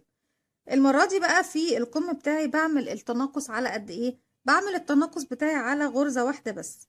يعني انا في البلوفر نفسه لما جيت اعمل الحردة اللي تحت الابط عملت ايه؟ كنت بعمل في كل مرة تناقص كنت باخد ايه؟ غرزتين من على اليمين وغرزتين من على الشمال. لكن طبعا عدد الغرز اللي عندي في الكم ما تسمحليش ان انا اعمل تناقص في غرزتين وغرزتين، لان ما ينفعش ايه. احنا كنا في التناقص بتاع البلوفر التناقص بتاعي في النهاية نقصنا 10 غرز من كل جنب. لكن طبعا انا ما عنديش يسمح طبعا ب10 غرز من كل جنب ايه في البلوفر في الكم بتاع البلوفر. يبقى هعمل تناقص على غرزة واحدة، همشي على اول غرزة بمنزلقة وتاني غرزة بمنزلقة، بس في تاني غرزة ان انا هسيب اول غرزة بس، في تاني غرزة هرتفع بقى السلسلة بتاعتي وهشغل غرزة حشو في نفس الفراغ، وبشغل بقى غرزة حشو على كل غرزة بتقابلني لغاية ما بوصل لآخر السطر، بسيب آخر غرزة في السطر عندي. هكمل السطر ده وهرجع لكم. هعملكم تاني بالشكل ده. انا فاضل لي آخر غرزتين. ناخد بالنا ان آخر غرزتين، بصوا دي آخر غرزة هي يعني اللي هي قبل الأخيرة هشتغلها. الأخيرة فين؟ هي تالت سلسلة ارتفاع عندي في العمود اللي تحت، فانتي ممكن ما تعتبريهاش غرزة، لكن هي غرزة وليها عدد معاكي. فخدي بالك ان طبعا الغرزة اللي انا مش هشتغل فيها الاخيرة اللي انا هتعتبر عملت فيها تناقص هي تالت سلسلة من تحت، يعني الفراغ ده انا مش هدخل اشتغل فيه. ليه؟ لان هو دوت اللي يعتبر عندي التناقص بتاعي فيه. السطر ده بقى برتفع من نفس المكان اللي انا فيه، 1 2 3، والف الشغل بتاعي الناحية التانية. انا هنا ايه؟ طبعا الغرزة دي مش هشتغل فوقيها، الغرزة دي فوقيها الحشو دي اشتغلت فوقيها 3 سلاسل، اللي هي طبعا تعتبر ايه؟ عمود امامي، يبقى فوقيه عمود عادي، يبقى انا كده خلاص اشتغلت في الفراغ ده. طيب الفراغ اللي بعده فين؟ الفراغ اللي بعده اهو، عمود عادي اللي هو طبعا هو جاي في الشكل اللي هو شكله في وسط العمودين الاماميين، يبقى العادي دوت بشتغله من فوق ايه؟ امامي. هدخل واشتغل على طول على العمود دوت عمود امامي، وطبعا الفراغ اللي وراه في مكان غرزة الحشو دوت ما بشتغلش فيه. اللي بعده عمود امامي، واللي بعده عمود امامي، يبقى بشتغل عليه عادي من فوق في مكان غرزة الحشو، والعادي بشتغل عليه امامي. بنعمل عكسي يعني، بفضل اشتغل بقى بنفس الطريقة بتاعتي لغاية ما اوصل للمكان اللي احنا طبعا ابتدينا فيه الغرزة بتاعتنا، وهو ده طبعا، ومكان الغرزة اللي احنا سبناها ما بشتغلش فيه. هكمل السطر بقى بتاعي بنفس الطريقة. ودي الطريقة دي احنا كنا طبعا في البلوفر بردك نفسه كنا بنرتفع غرزة الحشو، بعمل غرزة حشو نصف عمود عمود. اللي حابب يكمل بطريقة اللي هي حشو نصف عمود عمود أطوال الغرز، اوكي مفيش مشكلة. اللي حابب يكمل بطريقة العمود بلف على طول مباشرة، انا حبيت بردك اشرح الطريقة دي والطريقة دي علشان الطريقة اللي تريحك وتكون سهلة عليكي وبسيطة تشتغلي بيها. هنشتغل الكم بنفس الطريقة دي. هكمل السطر دوت وبعد كده هرجع رجعت لكم تاني بكده. خلاص خلصت السطر بتاعي، ودي اخر غرزة عندي في السطر اهي. بالشرط طبعا الغرزة دي ما اشتغلتش فيها، انا اشتغلت في اخر غرزة اللي هي طبعا اول غرزة انا ارتفعتها في الحشو ايه السطر اللي فات. خلاص هرتفع بقى سلسلة زي ما عملنا بالظبط السطر اللي فات، وهعمل تناقص تاني. عشان اعمل تناقص بدخل في اول غرزة بمشي بيها بمنزلقة، وتاني غرزة بمشي عليها بمنزلقة، وفي تاني غرزة برتفع السلسلة واشغل غرزة حشو في كل ايه سطر بيقابلني. وفي السطر اللي جاي هشتغل زي ما احنا اشتغلنا طبعا بغرزة العمود، بس بشتغل لغاية المكان اللي ايه فيه مكان غرزة الحشو بتاعتي اللي انا بعمل عليهم تناقص. فهكمل السطر دوت طبعا، واخر غرزة مش هشتغلها لان احنا طبعا بنسيب غرزة في اليمين وغرزة على الشمال، بحيث ان احنا في النهاية خالص نكون نقصنا 5 غرز من على اليمين و5 غرز على الشمال. ليه؟ لان انا عملت التناقص بالنسبة للمقاس اللي معايا على 5 مرات. يعني انا دلوقتي اشتغلت معاكم تناقص 2، وفي كل تناقص فيهم زي ما احنا شايفين يعني بشغل تناقص في غرزة الحشو سطر الحشو وبشغل عمود، بشغل تناقص في سطر الحشو وبشغل عمود. هرجع لكم بعد ما اخلص سطر الحشو دوت ونعمل تناقص في اخر غرزة عشان نفتكر بردك ما ننساش. وهشتغل كمان السطر اللي فوقيهم، والسطر اللي فوقيهم بيكون بنفس عدد غرز الحشو بعد ما شلنا منهم غرزتين. هكمل السطر دوت والسطر اللي بعده وهرجع. رجعت لكم تاني وانا كده خلاص في اخر غرزة عندي في السطر بتاعي اللي هي دي. بشتغل طبعا هي عمود عادي من تحت، يبقى هشتغله من فوق امامي. السطر اللي جاي مش هعمل فيه تناقص، هشتغله عادي، يبقى هشتغل سلسلة وهلف الشغل بتاعي وهشتغل فوق كل غرزة غرزة حشو عادية لغاية نهاية الراوند. مش هعمل اي تناقص في السطر دوت. والسطر اللي بعده هيكون ارتفاع عمود بلفة، وبشتغل بنفس طريقة الغرزة بتاعتي على كل غرزة غرزة عمود زيها. وهكمل بقى بنفس الطريقة دي ان انا بخلص السطر ده بدون تناقص. يعني انا قلت لكم ايه عملنا اول ما رجعت لكم في البداية هنا عند الحردة، عملت تناقص في سطر الحشو ورجعت ارتفعت بغرزة العمود واشتغلت السطر بتاعي في نفس الغرز. بعد ما عملنا التناقص رجعت بعد كده ارتفعت السطر بتاع غرزة الحشو وعملت فيه تناقص، يعني كده تاني مرة عملنا تناقص. وبعد كده ارتفعت غرزة العمود واشتغلت السطر بتاعي. فوق غرزة العمود هنشتغل سطر الحشو بنفس العدد بدون تناقص، والسطر اللي بعده بتاع العمود بردك بيكون بدون تناقص، لان انا ما عملتش تناقص في غرزة الحشو، واحنا اتفقنا ان التناقص بتاعي دايما في غرزة الحشو. هكمل السطر ده بنفس العدد، والسطر اللي وراه كمان بنفس العدد، وهرجع لكم نعمل تالت تناقص مع بعض. هاتلكم تاني في السطر دوت هنبدأ نعمل تناقص بقى. انا خلاص اشتغلت عدد السطور اللي اتفقنا عليه. برتفع سلسلة وبلف الشغل بتاعي الناحية التانية، همشي فوق اول غرزة بمنزلقة وتاني غرزة بمنزلقة، وبرتفع سلسلة وبدخل تاني في نفس الفراغ بتاع رقم 2 وبشغل غرزة حشو. وطبعا بشتغل غرز حشو على كل سطر بتاعي لغاية اخر غرزة ما بشتغلهاش، لاني بعمل تناقص في اول السطر وفي اخر السطر. والسطر اللي بعده بيكون بارتفاع غرزة العمود بلفة، وبشتغله على نفس العدد اللي احنا اللي عملناه بعد طبعا ما شلنا التناقص بتاعي. يعني المكان اللي احنا تناقصناه ده ما بشتغلش فيه عمود بلفة، بشتغل بس فوق الغرز بتاعة الحشو اللي احنا حددناها لنفسينا في السطر ده. هكمل السطر دوت، وطبعا اخر واحدة مش هنشتغلها، وبعد كده هشتغل فوق منه السطر اللي بعده وهرجع لكم. هاتلكم تاني وكده اكون خلصت سطر غرز الحشو اللي كان فيه تناقص، وكمان ارتفعت فوق بغرزة العمود واشتغلت السطر بتاعي بغرزة العمود لغاية طبعا المكان اللي احنا كنا محددينه اخر غرزة حشو من تحت هنا عندي. وطبعا مكان التناقص ده ما بشتغلش فيه. السطر الجاي هعمل فيه تناقص، برتفع سلسلة وبسيب أول غرزة بمشي فوقيها بمنزلقة، تاني غرزة بمشي فوقيها بمنزلقة، وبعد كده برتفع سلسلة وفي نفس الفراغ بتاع تاني غرزة بشغل غرزة حشو، وبشتغل السطر بتاعي كله بغرز حشو لغاية آخر واحدة. طبعا بسيبها ما بشتغلهاش، بسيبها خالص. وبعد كده برتفع 3 سلاسل وبشتغل السطر كله بغرزة العمود بلفة على نفس عدد غرز الحشو اللي احنا طبعا عملناها في السطر دوت. هكمل السطر دوت وهرجع لكم نعمل آخر تناقص مع بعض. رجعت لكم تاني بعد ما خلصت السطر الحشو اللي احنا عملنا فيه تناقص وسطر غرزة العمود اللي فوقيه. دلوقتي هرتفع سلسلة وده خامس تناقص ليا، بمشي بغرزة منزلقة على أول غرزة وتاني غرزة، وفي تاني غرزة برتفع سلسلة وبشغل فيها غرزة حشو في نفس الفراغ، وبكمل غرزة حشو على كل غرزة حشو بتقابلني لغاية طبعا الغرزة اللي قبل الأخيرة، والأخيرة ما بشغلهاش. والسطر اللي بعده هيكون بارتفاع غرزة العمود، وبشتغل طبعا على كل سطور الحشو اللي احنا حددناها مع بعض. رجعت لكم تاني وكده اكون خلصت سطر العمود بلفة خلاص بنفس العدد بتاع غرز الحشو بعد ما عملنا التناقص الأخير اللي هو رقم 5. طيب بصوا انا كده خلاص المرحلة دي هنا تمام. نفس الكم التاني بنفس الأعداد طبعا اللي عملناها احنا هنا وصلنا لغاية التناقص رقم 5، وارتفعت سطر الحشو والعمود اللي بعده. بعد كده هعمل كمان سطر حشو سطر عمود سطر حشو سطر عمود، اتفقنا؟ يبقى كده مرحلتين. وبعد كده هعمل تناقص، بس طبعا انا هنعمل مع بعض سطر الحشو سطر العمود سطر الحشو سطر العمود.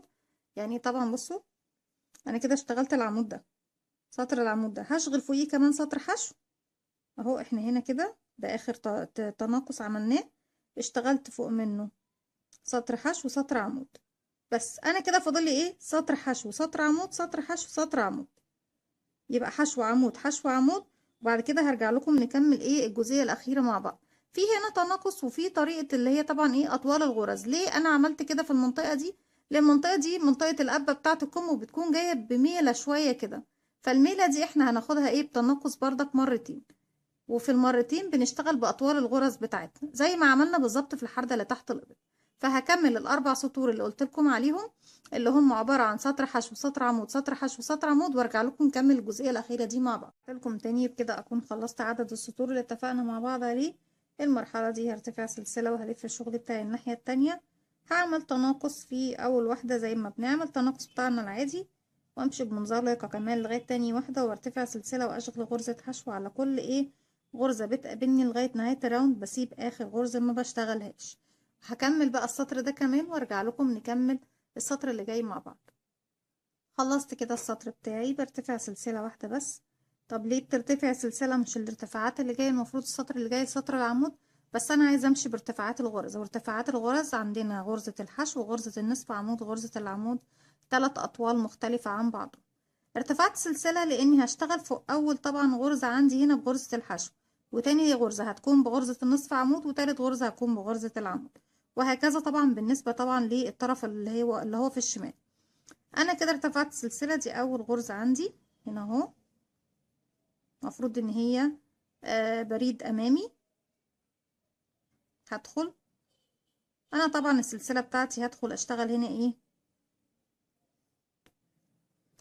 المفروض صح ان انا ما بشتغلش هنا على اول سلسلة بتقابلني، لان اول سلسلة انا كنت عاملة فيها تناقص من تحت، اللي انا طبعا اخر واحدة سبتها ما اشتغلتش فيها. يعني اول عمود عندي انا مش هحسب ده خلاص من الحسبان بتاعي. اول عمود عندي اللي هو دوت، اللي هو العمود من تحت عادي، يعني مفروض من فوق بشتغله امامي. خلاص يعني الفراغ بتاعي دوت فوق العمود ده، هدخل واشتغل غرزة حشو امامية على العمود اللي في تحت. هيقابلني بقى عمود عادي اهو الفراغ بتاعه، بصوا. بس انا ايه الخيط دوت، مش عايزة اي خيط زيادة، بشد الخيط بتاعي بشكل كويس. هدخل واشتغل غرزة الحشو بتاعتي كده تمام. تاني غرزة هي غرزة نصف عمود.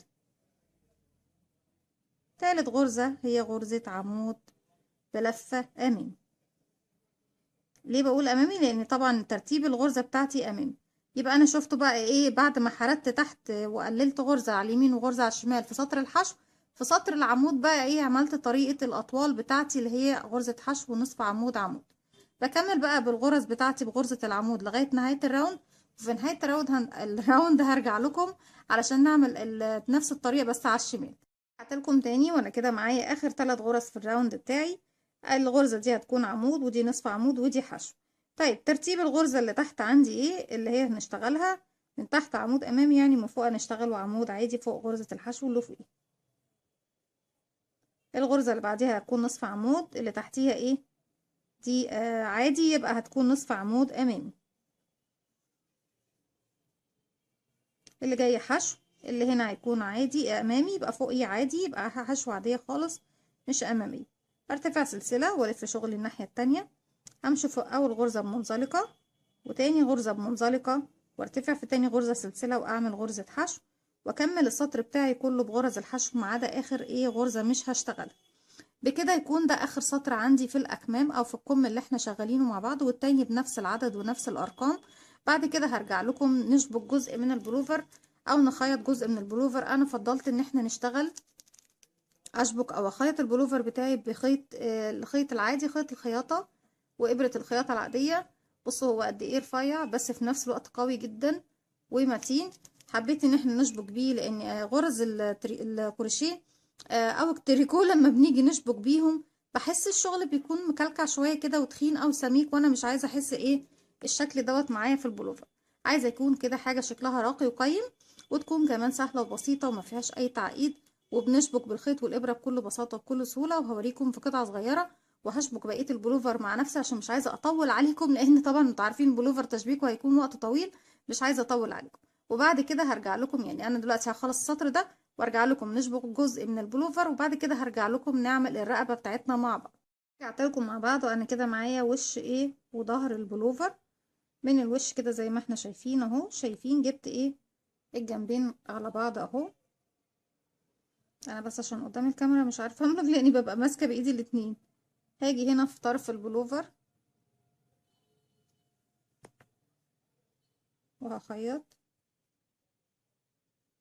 يعني عايزه بس ايه اعقد المكان الاول ده كويس جدا، اتاكد ايه ان هو مش هيفلت معايا خالص.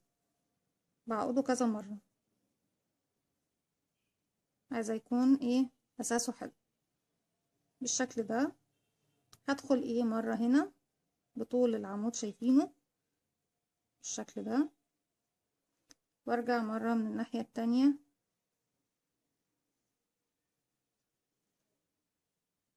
هاجي اخر حتة، بصوا انا طلعت منها هنا، هاجي من عندها واطلع لفوق،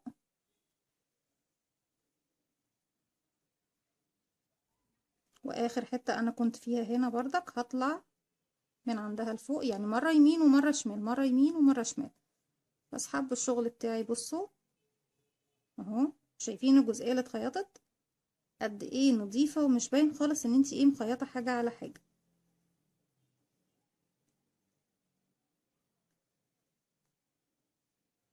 وطبعا على ارتفاع البلوفر بتاعي كله بخيط بنفس الطريقة دي، وحتى كمان تحت ايه الابط التركيب الاكمام بتكون بنفس الطريقة. والمقاس مظبوط بالظبط بالملي، يعني زي ما بيقولوا على الشعرة، مفيش فيه اي اختلاف. الشكل ده اهو. خلاص باخد مرة يمين ومرة شمال لغاية ما بخيط مش باين حتى كمان. بصوا مكان الخياطة كأنه مكان ايه الغرزتين اللي هي الامامي والخلفي، يعني الاتنين الخلفيين كأني جايين معايا كده. وطبعا على ارتفاع الشغل كله، وتحريصي كمان ان يكون معاكي نفس لون البلوفر او نفس لون الشغل اللي بتشغليه. بكمل بقى، هكمل تشبيك البلوفر بتاعي كله وارجع لكم نعمل الرقبة بتاعتنا مع بعض. رجعت لكم تاني وكده. خلاص البلوفر بتاعنا زي ما احنا شايفين اهو، بعد ما ركبنا الاكمام بتاعتنا من الناحيتين اهو زي ما احنا شايفين. المقاسات بتاعتنا مظبوطة الحمد لله، والاكتاف من فوق اهي بالشكل ده. كل اللي باقي معانا دلوقتي ان احنا نعمل المنطقة بتاعت ايه الياقة، الجزئية بتاعت الرقبة. هجيب الخيط بتاعي وبلفه حلقة. هاجي هنا فوق، شايفين بقى ده مكان السوستة من فوق. اول غرزة عندي هنا هدخل هسحب بقى الحلقة دي وهرتفع ارتفاع غرزة عمود بلفة 1 2 3. اول غرزة خلاص كده اشتغلنا فوقيها. هروح فوق حرف الفي لكل غرزة بتقابلني واشتغل عمود بلفة كده. ده عمود وده عمود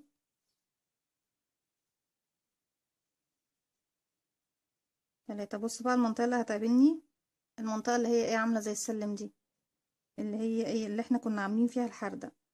العمود اللي جاي ده هدخل في الفراغ ده هنا، اشتغل عمود، الف الخيط واخرج من حلقتين واخلي التالتة على الابرة. هلف الخيط واروح للغرزة اللي فوق كمان اهي، هدخل في حرف الفي بتاعها،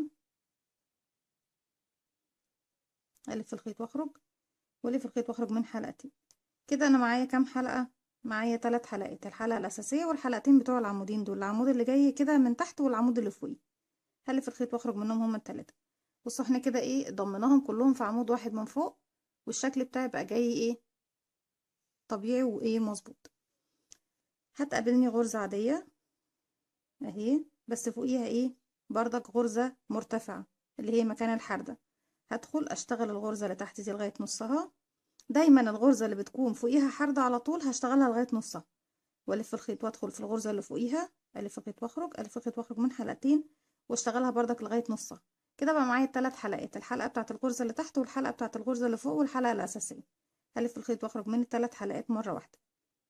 شايفين كده انا بطلع المكان بتاع الرقبة بتاعتي بطريقة نظيفة ومظبوطة، ومفيش ايه اي ولا حتة فاضية ولا حتة متعربة ولا ايه اي مشاكل. هيقابلني بقى الجزئية دي كان فيها كده. بصوا دي غرزة عادية هشتغل فوقيها، اللي بعدها لسه بردك عادية عمود عادي، اللي بعدها هتكون فوقيها ايه التناقص دوت اللي هي طبعا فيه شيء مرتفع عنها. هشتغل دي لغاية نصها، اخرج حلقتين واخلي التالتة على الابرة والف الخيط وارتفع للي فوق دي اهي. هدخلها الف الخيط واخرج، الف الخيط واخرج من حلقتين، وفي الاخر هلف الخيط واخرج من ايه 3 حلقات مرة واحدة. هيقابلني بقى كده الغرزة دي بعرض الشغل. هلف الخيط واشتغل غرزة، وهنا هاجي في اخر الغرزة عند تالت سلسلة ارتفاع واشتغل غرزة، واروح بقى للاتجاه التاني هشتغل في اول غرزة فيها اهي بردك غرزة.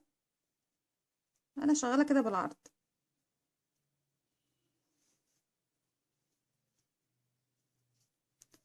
هرجع تاني كده بالشكل ده. بصوا خلاص خلصنا العرض. الغرزة اللي جاية دي غرزة جاية عادية اهي، هدخل من تحتها واشتغل غرزة عادية واللي بعدها عادية. هنا هلاقي فيه ايه غرزة نازلة وغرزة اللي تحتها، نفس اللي عملته بالنسبة للغرزة اللي كانت طالعة هعمله هنا. هشتغل دي لغاية نصها وانزل اشتغل اللي تحتها لغاية نصها بالشكل ده واسحب الاتنين مع بعض. خلاص بقى احنا كده ايه عملناهم في غرزة واحدة. هيقابلني بقى هنا ايه الغرز دي العادية خالص اللي في الرقبة، وبعد كده هكمل بقى الرقبة بتاعتي السطر دوت بنفس الطريقة اللي احنا شغلناها مع بعض. هكمل وهرجع لكم. رجعت لكم تاني وكده خلاص. بصوا السطر ده خلاص بقى ايه، اداني شكل الرقبة بتاعتي بشكل طبيعي. حابين توقفوا على كده اوكي مفيش مشكلة، تمام وزي الفل. حابين تكملوا، انا هكمل سطرين او 3 كمان بغرزة البليسي. يعني هعمل غرزة امامي غرزة خلفي غرزة امامي غرزة خلفي، بتديني شكل جمالي حلو قوي. على الاقل حتى كمان تكون زي الاساور بتاعة البلوفر والكمر اللي هو تحت اللي احنا بدأنا بيه البلوفر اساسا. هرتفع بقى 1 2 3 بسم الله الرحمن الرحيم. اول عمود خلاص اشتغلت فوقيه، خلاص ببقى بشتغل بغرزة البليسيه بشكل بسيط جدا وسهل. الغرزة اللي هي رقم 2 هدخل اشتغل قدامها عمود امامي، والغرزة اللي بعدها هدخل اشتغل عمود خلفي. وطبعا اللي عايز يراجع على غرزة البليسيه موجودة عندكم على القناة، اتمنى يا رب ان هي تعجبكم. وبفضل بقى ايه لغاية نهاية الراوند بتاعي عمود امامي عمود خلفي عمود امامي عمود خلفي، وانا كده خلاص انا شغالة على اعمدة اللي احنا طبعا اسسناها في السطر اللي فات. بصوا الشكل بيكون جاي شكله جميل ازاي، وهتديني كمان يعني انسجام، هتنسجم جدا مع الغرزة اللي تحت. بشتغل السطر ده بنفس الطريقة، وفي نهاية الراوند طبعا ايه برتفع 3 سلاسل تاني وبشتغل بنفس الطريقة هي بس انتوا عارفين ان احنا في السطر اللي جاي بنشتغل. يعني أنا مثلا ايه، انا كده السطر ده خلص، لو هعتبر نفسي بشتغل في السطر ده وبرتفع 3 سلاسل، اول غرزة هتقابلني هنا ايه، انا دي امامي اللي قبليها خلفي. اذا انا برتفع من فوق دي 3 سلاسل والتاني واحدة على طول بشتغلها خلفي، والامامي امامي والخلفي خلفي. يعني ناخد بالنا من ترتيب ايه غرزة البليسي. هكمل بنفس الطريقة دي لغاية طبعا ما تخلص الرقبة معايا. وفي النهاية طبعا هركب السوستة، مش هركب معاكم السوستة في الفيديو دوت عشان ما اطولش عليكم اكتر من كده، احنا كده البلوفر كده تمام. وفي فيديو تاني ان شاء الله هركب معاكم السوستة بطريقة احترافية تخليكي تقدري تركبي السوستة لاي طبعا منتج للملابس بطريقة حلوة ونظيفة، وما تبانش خالص ايه ان هي موجودة حتى كمان معاكي في اللبس. دي كانت الفكرة بتاعتي النهاردة او الفيديو بتاعي النهاردة، اتمنى يا رب ان هو ينول اعجابكم. عارفة ان هو طويل بس بصراحة البلوفر حلو جدا ويستحق، وان شاء الله كمان هوريه لكم في الصورة بتاعته. اتمنى الفيديو ينول اعجابكم، لو عجبكم الفيديو متنسوش تعملوا لي لايك وشير وسبسكرايب واستنوني فيديو جديد من وي. وما تنسوش كمان تفعلوا زرار الجرس عشان يوصلكم مني كل جديد. السلام عليكم ورحمة الله وبركاته.